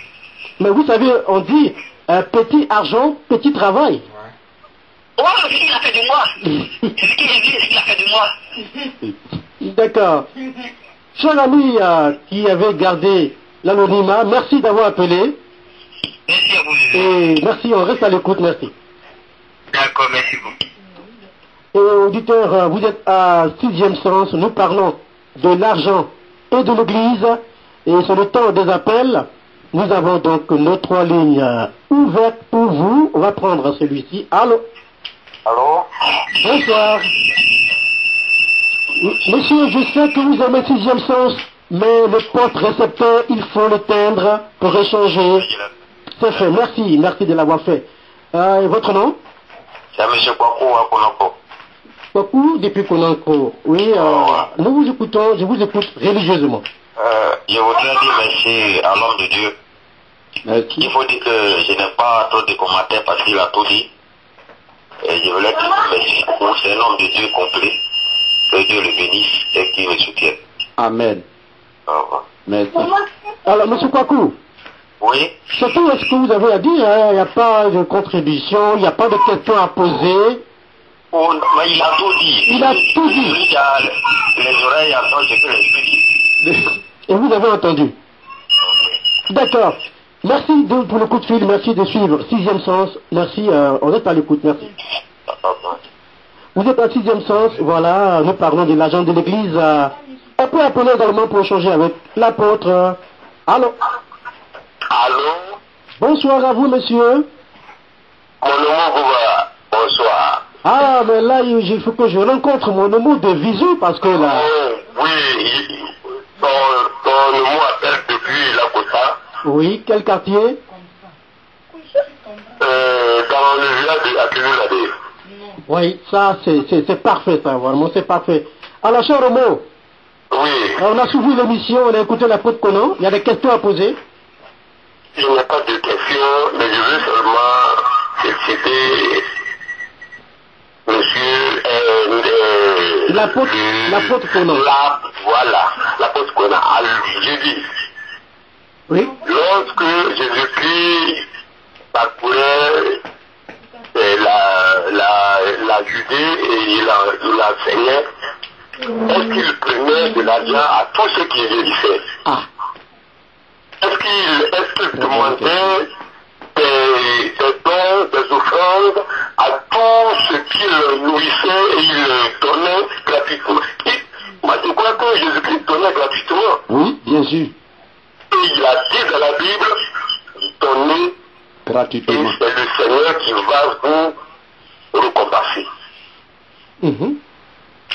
Donc, je remercie l'apôtre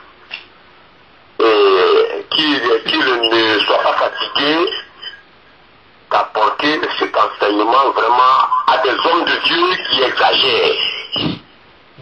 Oui, Homo. Oui.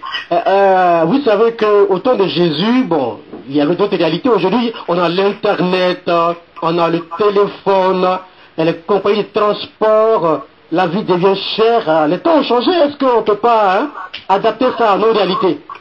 Non, c'est vrai que les temps ont changé, mais il faut laisser l'offrande volontaire. C'est ce qu'il a expliqué lui-même. Quand tu donnes volontairement là, tu ne regrettes pas. Et tu es béni.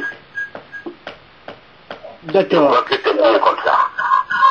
Merci bien à vous, M. Goba de Lakota, parce qu'il y a Goba à Divo et Radio Sud Bandama. Je prends l'occasion pour saluer tous les Gobas qui sont partout ailleurs. Voilà. Et on reste à l'écoute de 6e sens. Merci bien. Ok, on poursuit les appels avec nos invités. Nos auditeurs, pardon. On va prendre celui-ci. Attention, attention. Il faut ne cesse pas de crépiter. Ah, le téléphone refuse. On va prendre notre auditeur. Allô? Bonsoir, monsieur. Bonsoir à vous, votre nom, s'il vous plaît. Je voudrais rester dans l'anonymat, mais poser une question, c'est pas quand même. Et on peut au moins dire au moins le quartier. C'est pas anonyme, non? Bon, je suis à Thibaut, au quartier Plateau. Quartier? Plateau. Ah. Allez-y. Je voudrais dire à la faute de la d'abord pour ce qu'il fait pour nous. Oui. J'ai dit que c'est le Dieu Nicolas. Mais je lui dis, dans un premier temps, là-dessus, je voudrais poser une question. Oui. Le chrétien et la Bible, est-ce que c'est une obligation? Oui. C'est la seule question. Ah oui, c'est la seule question. Le chrétien et la dîme, hein? Voilà, est-ce que c'est une obligation? D'accord. Ok, merci bien, cher ami qui avait écrit l'anonymat. Le chrétien et la dîme, est-ce que, voilà, c'est une obligation? Oui, c'est une obligation. Parce que quand nous regardons dans Malachie, le chapitre 3, versets 7 à 10, l'Éternel dit, vous me volez la nation tout entière. Et vous dites en quoi nous t'avons volé. Et il a dit, dans les dîmes. Donc, si un chrétien ne paye pas la dîme, il est en violation avec le Seigneur. Ça, c'est la parole de Dieu qui le dit dans Malachie. Vous pouvez décrocher, je crois. D'accord, donc là, ça va pour la réponse, hein? Oui. D'accord. Et nous avons notre auditeur qu'on va prendre maintenant. Oui, allô? Ah, il est parti. Voilà. Il n'était pas patient. Et je rappelle les 3 lignes entre-temps. Il y a une question qui sort du studio ici. Hein. Alors tout à l'heure, dans ses interventions, l'homme de Dieu a critiqué la vente des huiles dites saintes. Est-ce que cela est interdit? Non, je n'ai pas critiqué. Je n'ai pas dit c'est interdit. Mais nous sommes en train de dire, dès que la personne explique son problème net, tu dis 10 bouteilles d'huile. Lui seul va faire quoi avec 10 bouteilles? Juste une petite quantité, ça suffit. C'est ce que nous voulons dire. Sinon, on n'a pas dit que c'est interdit. Là, c'est écrit dans la parole. D'accord. Prenez le coup. On va prendre celui-ci. C'est pas interdit, comme l'a dit l'apôtre. Alors, bonsoir. Oui, bonsoir, c'est M. Zonga Ambroise à Clérocro. Oui, comment ça va, cher ami de Clérocro? Oui, ça va très bien. Moi, je n'ai pas vite arrivé, je suis pas vite arrivé à la maison. Moi, j'ai capté la radio et puis l'émission m'a fini. Maintenant, vous avez donné le temps d'antenne. Moi, je voulais participer un peu. Allez-y. J'ai remarqué aussi qu'il y a des pasteurs qui, comment il faut dire, ça veut dire, le Seigneur a parlé du semeur. Il y a des gens qui vont semer, mais quand ils sentent sur le mauvais terrain, ça ne peut pas produire. Oui. Ce que j'ai remarqué, il y a des pasteurs qui prient et qui donnent beaucoup, qui les rendent visites, qui les fait des louanges, qui disent, mon Dieu, ainsi de suite, une bonne sœur. Et qui ne peuvent même pas rendre visite à ceux qui sont dans l'église, qui donnent disons, le peu qu'ils peuvent en trouver, les miettes, qui se disent cela entouré. Et quand c'est comme cela, vous êtes dans l'église, le pasteur ne fléchit pas les genoux devant le Seigneur.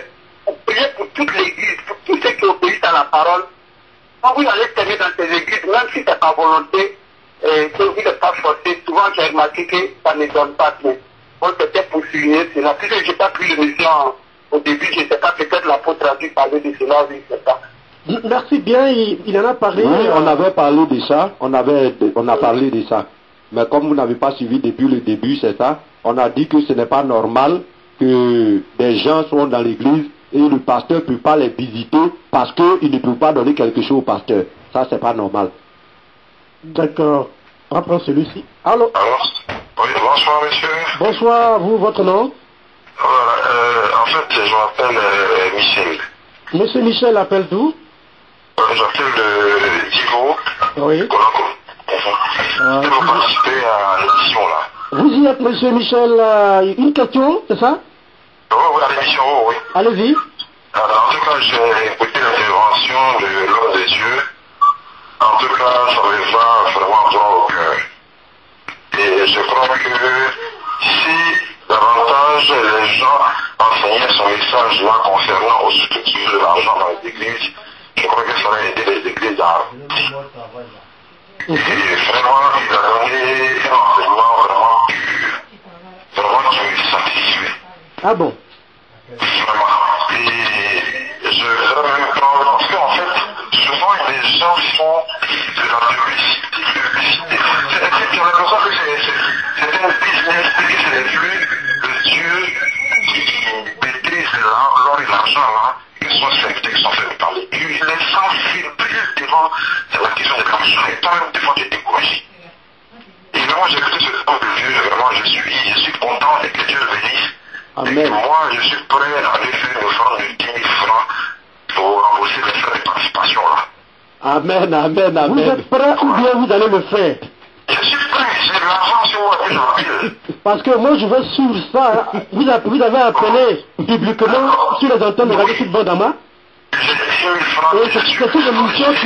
C'est une émission qui parle de Dieu, donc... J'ai 10 000 francs que je suis logé au sein de l'état d'amitié, et j'appelle. D'accord, donc il n'y a pas de problème. Donc j'ai 10 000 francs là. S'il y a quelqu'un qui peut venir à la chambre, il peut venir à la chambre 26 de l'hôtel d'amitié. D'accord. Je suis la chambre 26. J'ai 10 000 francs. D'accord, donc c'est compris, cher ami, d'avoir appelé. Et merci également de procéder avec libéralité. Et vous avez dit que ça vous a touché le message. Merci. Voilà. Dans tous les cas, moi je vais veiller. Je suis dans la chambre ici, Il n'y a pas de problème, il n'y a pas de problème. Moi je vais veiller à ça tout à l'heure, il n'y a pas de problème. D'accord, c'est compris, il n'y a pas de problème. Parce que nous sommes sur les antennes, c'est en direct. Il faut donc veiller à cela. Voilà, et c'est la chose de Dieu, et vraiment ça me vaut parce que je dis, là, je suis dans la chambre. Merci bien, donc à tout à l'heure. Merci beaucoup, cher ami. Merci. Merci beaucoup. Il y a quelqu'un qui a envoyé un message. L'apôtre Conan, voilà. Allô? Oui, prophète David, hein? Est-ce que on vous entend? Voilà, je vais... Oui, allô? Voilà, je m'appelle pour surtout encourager le Seigneur de Dieu. Amen, merci. Et tout ce qu'il dit est vraiment vrai. Et je crois que chacun de nous doit pouvoir se mettre en cause.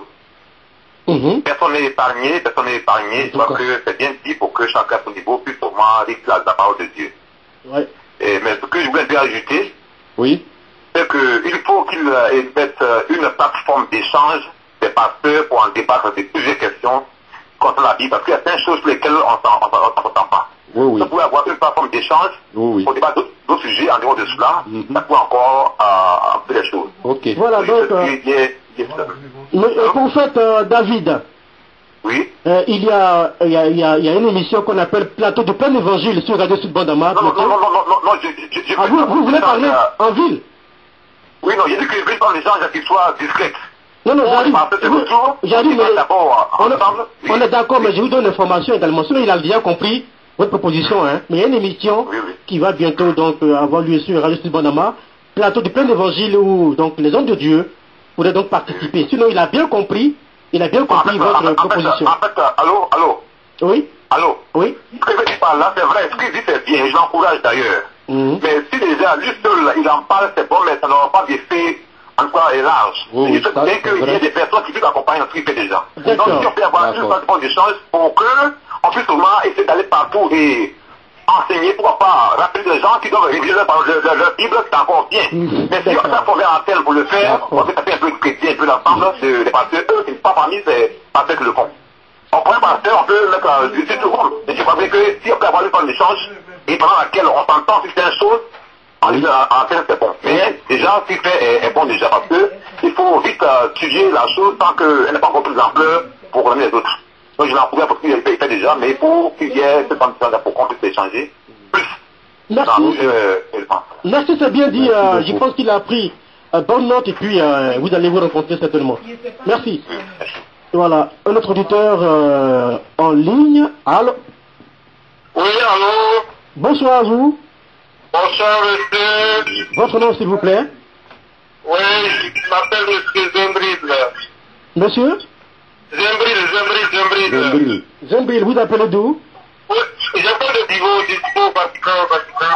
D'accord. Nous vous écoutons. Vraiment, oui, je suis très content de l'émission. Oui. Mais j'appelle pour dire merci à la faute Prudence pour nous avoir éclairé. Oui. Et que le Seigneur le bénisse. Amen. C'est tout? C'est tout, c'est des remerciements seulement, il n'y a pas de questions, rien, ça va? Non, il n'y a pas de questions, tout a été bien dit, très clair. En tout cas, je n'ai pas de questions, c'est pour le féliciter, c'est tout. D'accord. Merci bien, merci, voilà. Bon, quelqu'un avait envoyé un message qui gardait l'argent de Judas et de Jésus à son époque. Je lui réponds, c'est Judas. C'est pas Jésus lui-même. Voilà, qui gardait l'argent de Jésus à son époque, c'est Judas. C'est ça? Mais certainement, il va vous dire, est-ce que Jésus était au courant? Peut-être c'est ça. Est-ce que Jésus, quand ça, il savait, est-ce qu'il n'a pas interdit qu'on garde l'argent? Non. C'est seulement une question. Il a posé une question qui gardait l'argent de Jésus. Nous répondons, c'est Judas. Si à la suite, c'est lui qui envoie d'autres questions. On a été précis là. D'accord. Maintenant, moi, je vous pose ici sur les antennes, est-ce que le Christ n'était pas au courant qu'on garde l'argent? Et puis, pourquoi il n'a pas réagi? Tout à l'heure, vous allez répondre à ça tout à l'heure. Bien sûr. Allô? Est-ce que ça, c'est difficile? Oui, allô? Bonsoir à vous. Et bonsoir, M. Goba. Oui, votre nom, s'il vous plaît? Je m'appelle Joël. Monsieur Joël, il appelle d'où? Je m'appelle de Didoko. Didoko, voilà. Oui. Et question, contribution, nous vous écoutons. Bon, vraiment, si l'apôtre Kona était le pasteur de la Côte d'Ivoire, Ouh là, la Côte d'Ivoire. Oui, il n'aura pas de lutte, de combat, ni de gloire à dire. Parce que tout ce qu'il vient de dire, moi j'ai noté quelques points, bon, je venais à peine d'arriver du travail, de noter quelques points qui sont vraiment très importants. Ok, qu'est-ce que vous avez noté? Bon. D'accord, ok, voilà. allez-y. Sinon que vraiment, j'ai béni le Seigneur et chaque minute je me mets en genoux, je petit les genoux pour prier pour tous les pasteurs. Amen, merci. Afin que vraiment l'éclairage puisse être fait comme on vient de le dire, une émission comme ça. Parce que vraiment je suis très ému, très content d'entendre cela, afin que les pasteurs qui font les choses puissent comprendre. Oui. Parce que le jour où Jésus-Christ viendra là, on va voir ceux qui vont escroquer, vraiment ils vont regretter. Non, s'il vient, ils vont demander pardon. Pardon. Mais il est miséricordieux, il va accepter. Il n'a plus de pardon, M. Boba. Ok. Je sais que tout ce que vous avez dit à la route qu'on a, bon, c'est pour que les gens puissent se mettre du temps, pour que les gens puissent comprendre encore de plus. Mais il a dit l'essentiel, c'est qu'il n'y a rien de faute par là. Il est béni abondamment, il est béni. Amen. Il est béni. D'accord. En tout cas, il est béni. D'accord. Voilà. Alors, d'accord, vous avez fléchi genoux pour prier pour les pasteurs, c'est bien. Et il faut aussi le faire pour Radio Sud Bondama, hein? Merci. Bien sûr. Alors là, c'est formidable. Voilà. Merci. Et puis, bonne nuit à vous. Allez, merci, hein. Ok, cher ami, d'avoir appelé. Nous poursuivons au 6e sens. Le téléphone ne fait que sonner. Voilà. On va prendre celui-ci. Allô? Allô? Bonsoir à vous. Bonsoir, M. Goba. Oui, madame, vous appelez comment? Votre nom? C'est Dad l'anonymat. Attention, là c'est intéressant, ça fait la 4e personne, hein. Anonymat appelle d'où? Moi, je s'appelle du Vatican. Anonymat appelle du Vatican, hein? Oui. Allez, nous vous écoutons. Moi, j'appelle vraiment pour féliciter le pasteur et lui donner tous mes encouragements. Bon, moi, j'ai une préoccupation. Oui. Bon, en tant qu'humain, nous étions dans le monde. Oui. Bon, avec les communs, les marabouts, on les a fui pour venir à l'église. Oui. Bon, je voulais savoir, est-ce que c'est normal qu'à l'église, on enseigne aux fidèles comment faire pour aller demander de l'argent à quelqu'un? Est-ce que vous pouvez être précise pour nos auditeurs? Lui, il a compris, mais pour les auditeurs, est-ce que vous pouvez préciser un peu votre question? Je vais m'expliquer. Allez-y. Je vais m'expliquer.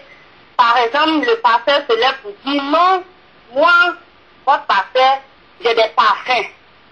Oui. Lorsque tu viens aller demander de l'argent à quelqu'un, tu mets ses parfums sur toi. Oui. Et tout ce que tu vas lui demander, il ne pourra pas refuser. Oui. Ou non, si tu aimes un homme, tu mets ses parfums. Oui. Et lorsque tu t'approches de la personne, il ne peut pas te refuser. Est-ce que c'est normal? Est-ce que c'est biblique, vous voulez dire? Mais c'est ce qu'elle dit pas, est-ce que c'est normal? Nous sommes sur les antennes. Est-ce que c'est biblique? Parce que normal, c'est la morale. Non. Voilà. Je voulais savoir cela. D'accord. Non, bon, on voit la chemise de quelqu'un, de l'homme que tu aimes, on va prier dessus. Est-ce que c'est biblique? Ok. Merci beaucoup, Anonymat, d'avoir appelé. Et Anonymat a posé des questions vraiment intéressantes, pertinentes. D'accord, vous restez à l'écoute avec l'apôtre Conan, voilà. Ok, alors, nous allons répondre à l'anonymat pour lui dire que... nous allons répondre à l'anonymat pour lui dire que... Excusez-moi, si vous voulez rappeler, excusez-moi de vous avoir interrompu. J'ai pensé qu'il n'y avait plus d'autres préoccupations, madame. Je m'excuse si vous voulez rappeler.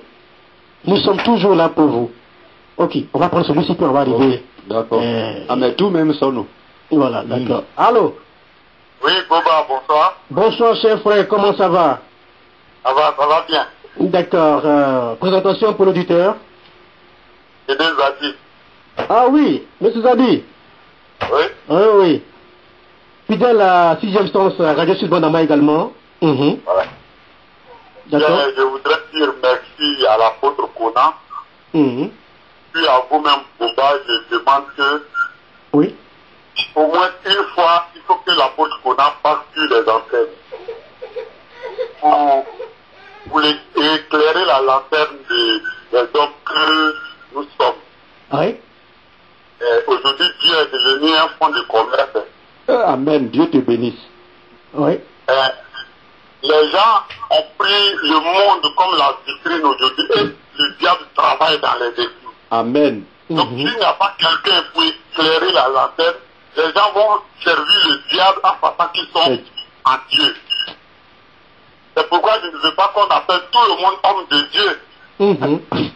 Quelqu'un qui, dans son église, dit ce que la femme là vient de dire tout à l'heure. Amenez la vie de celui que vous aimez, on va l'envoûter pour vous. Ça, ce n'est pas du Dieu. Mais il n'a pas dit, il veut prier, c'est pas envoûtement. Non, mais c'est de l'envoûtement. Ah bon? Voilà. Venez, je vais vous vendre un parfum pour que les gens vous aiment. Ça, c'est le monde.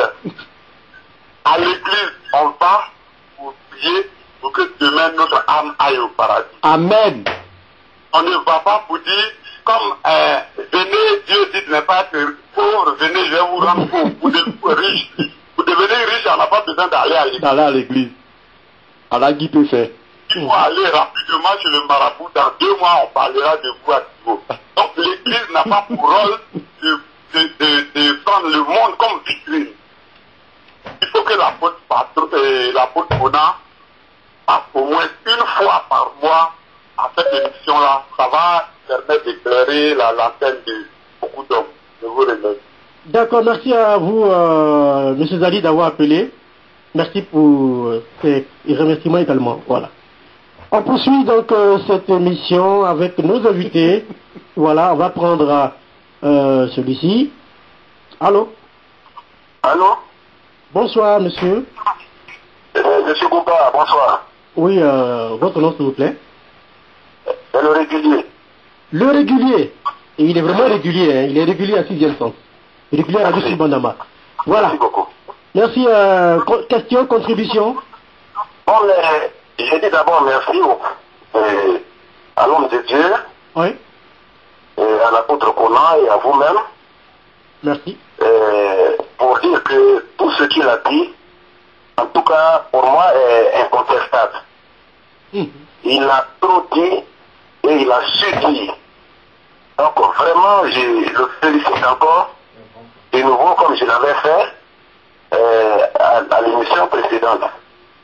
Okay. Bon, j'ai une question. Allez-y. Oui. À lui poser. Oui. Il y a des religions que je ne vais pas nommer ici. On ne nomme pas, allez-y. Pour le salut d'un défunt, il faut demander de l'argent à la famille pour prier pour le repos de l'âme du défunt. Oui. Est-ce que cela est biblique? Et quelquefois, au cours de la cérémonie d'enterrement, Oui. on demande encore aux fidèles et à tous ceux qui ont accompagné le défunt Oui. de donner encore, comme vous savez, la Bible est établie en deux livres, l'Ancien Testament et le Nouveau Testament. Oui. L'Ancien Testament, ça c'est avant Jésus-Christ. Le Nouveau s'appelle la guérison de Jésus-Christ. Oui. Bon. Maintenant, à ce que je sache, quand je parle de Larousse, disons le dictionnaire Larousse classique, Larousse, Oui. on me dit que la dîme a été interdite dans l'Église depuis le 18e siècle. Bon. Maintenant, souvent, les gens, on dit que Jésus-Christ est venu pour l'abolir, pour l'accomplir. Il n'est pas venu pour abolir la loi de Moïse. Oui, oui. Parce qu'au temps de Moïse, c'était un pour un, temps pour le temps. Oui. Maintenant, c'est plus un pour un, temps pour le temps parce que Jésus, il a accompli en mettant un peu d'eau, c'est-à-dire il a apporté des amendements. Oui. Pour ne pas que, bon, ça soit un pour un, temps pour le temps maintenant. Voilà, il faut agir maintenant dans la charité, dans l'amour, c'est ça, c'est ce qu'il a dit, c'est ce que Christ a dit. Mais très souvent, cette histoire de dîme, c'est dans l'Ancien Testament, hein, Oui. Malachie, Deutéronome et autres. Oui. Bon, c'est là que j'ai vu. Bon, maintenant, je crois que, bon, à ma connaissance, je vois que les pasteurs parlent souvent de dîme, alors que si Christ est venu pour accomplir, mais cette histoire de dîme qui a été abolie depuis le 18e siècle, n'a plus existé. Mais non, on n'a pas d'autre chose que la dîme. C'est ce que moi je voudrais vous dire ce soir, pour que l'on puisse revoir la chose. Ok. Je vous remercie. D'accord, merci bien à vous, monsieur, d'avoir appelé. Donc vous restez à l'écoute pour la réponse, hein? Et oui, oui. D'accord, merci bien, notre ami, d'avoir appelé. Alors, je voulais ajouter à sa question, hein? Oui. Sa question, est-ce que dans le Nouveau Testament, on parle de la dîme et pourquoi? Sinon, Bien sûr que oui. Allez-y. Vous avez vu, Jésus-Christ lui-même était en train de dire aux pharisiens, vous payez la dîme là où il ne faut même pas payer, pour montrer que vous êtes juste. Mais en réalité, ce que vous faites est mauvais. C'est-à-dire que vous avez d'autres pratiques qui ne glorifient même pas Dieu, alors que vous montrez aux gens que vous êtes juste en payant des dîmes là où il ne faut pas payer. C'est pour dire quoi? Si cette dîme-là avait été effectivement abolie, alors c'est l'occasion pour Jésus de leur dire ce que vous ne devez plus faire. Mais il n'a pas dit ce que vous ne devez plus faire. Il dit vous allez au-delà de ce que vous faites. Mais alors que vous avez d'autres pratiques qui ne glorifient pas Dieu. Donc la dîme a été une institution de Dieu. La seule personne qui peut abolir la dîme, c'est Dieu lui-même. Mais ce que le monsieur qui a appelé, tous qui ne comprennent pas, peut-être qu'il n'a pas fait attention, c'est que c'est le dictionnaire français. Et qu'il essaie de fouiller au monde. Le pays où il n'y a pas de chrétiens, c'est la France. Il n'a qu'à se renseigner. D'accord. Tous les chrétiens pratiquement de là-bas sont des étrangers. Vous avez une fois entendu un pasteur français? Il y a des évêques français, hein? Non, un pasteur français évangélique. J'ai connu un pasteur français qui est venu à Dalois, hein? Il y en a combien? Bon, mais c'est un français dans tous les cas. Il y en a combien? Ça n'est pas bien grave. On va rapidement répondre aux questions du parfum, rapidement, parce que ça, c'est pas, on n'a pas assez de temps. Bon, tout sonne. Bon, non, c'est pas grave. Allez-y, répondez à la question. Ce n'est pas normal. Il n'y a pas de différence entre ce qu'elle a dit et un envoûtement. Quand quelqu'un s'en va, il veut aller faire quelque chose, il va voir un féticheur, il dit bon, fais-moi quelque chose, quand j'arrive, il ne faut pas, ils vont discuter, ça n'a qu'à passer. Mais si toi tu fais de la même chose, on me dit d'envoyer la chemise, comment on appelle, le sous-corps de monsieur, pour qu'on puisse prier dessus. Mais j'ai dit une chose, c'est de l'envoûtement. Est-ce qu'on ne peut pas prendre le nom de ce monsieur Seigneur, monsieur Quadio X, tout sur son cœur, est-ce qu'on ne peut pas prier ainsi? On a besoin de prendre son sous-corps, son dessous pour envoyer? Non. C'est un envoûtement qui est là. Je partage la vie de l'auditeur. Ce n'est pas normal. C'est pas normal. Et il y a un qui a posé la question de savoir que c'était Judas qui gardait donc la bourse. Pourquoi Jésus-Christ n'a pas interdit cette bourse-là Non, Jésus n'a pas interdit parce qu'on vous a dit, l'évangile est gratuit, mais l'évangélisation n'est pas gratuite. C'est sûr que si Jésus arrive dans un village qu'il a envie de manger, quelqu'un va prendre sa nourriture pour lui donner, il faut qu'il paye. Il faut qu'il paye. Et Jésus a donné l'exemple parce que lui, Jésus pouvait garder l'argent. Mais il n'a pas gardé. Il a donné à quelqu'un d'autre. C'est une façon de nous dire, quand toi tu conduis là, ce n'est pas toi qui gardes, il y a des gens qui doivent se charger de ça. D'accord, donc on va prendre le tout dernier auditeur et puis on va passer au contact de l'apôtre Conan, hein, voilà. On va donner ce contact. Allô? Bonsoir. Bonsoir, votre nom? S'il vous plaît, c'est moi qui viens d'appeler. Je préfère qu'il arrive là-dedans. D'accord, mais là, on vous donne 30 secondes parce que nous sommes à la fin de l'émission. 30 secondes. Bon, d'accord. Enfin, c'était une question. Puisque j'ai contribué, mais c'est une question à poser. Allez-y. Lorsque on demande à un fidèle que, avant d'obtenir un savon, il faut payer une telle somme. Et comment est-ce que le savon doit être utilisé? On te dit que tu te laves une fois dans la semaine à 24 heures. Et tu te mets nu et tu dois d'abord faire une prière dessus avant de te laver avec ce savon. Mais ce savon sert à quoi? Ce savon sert à te donner un bonheur. Est-ce que le bonheur peut vraiment s'acquérir à un prix du savon? C'est le savon. D'accord, merci bien pour la question. Vous êtes le dernier auditeur pour ce soir. Oui, non, mais vous devez donner vos contacts. Et puis, allez-y, merci. Hein. D'accord, après comment réponse, cher frère, la Bible déclare que mon peuple périt par manque de connaissance. Le savon là, il ne peut pas donner. Il ne peut pas donner quelque chose. C'est l'Éternel Dieu qui donne. Donc ne vous laissez plus tromper. Non, paye tel truc, on va prier dessus, et puis j'ai préparé tel savon, alors il faut prendre. C'est des erreurs. On n'a même pas besoin de se mettre nu pour prier. Je te dis, cher frère, si tu le fais, il faut arrêter parce que le diable va te tuer. Dieu n'a pas besoin de voir notre nudité. Il n'y a aucun père dans l'univers qui se plaît à voir la nudité de son enfant. Prie correctement, une chose est sûre, l'Éternel t'entendra. Mais si tu te mets nu, déjà tu vas chasser tous les anges qui sont à côté de toi. Qui te sécurise? Le premier missile du diable, tu es couché. Donc tu n'as pas à te mettre nu. Ça là, c'est ce qu'on appelle dans notre jargon des hérésies. Il faut laisser ça. D'accord. Voilà donc, auditeur, pour ce soir, le coup de fil, c'est fini.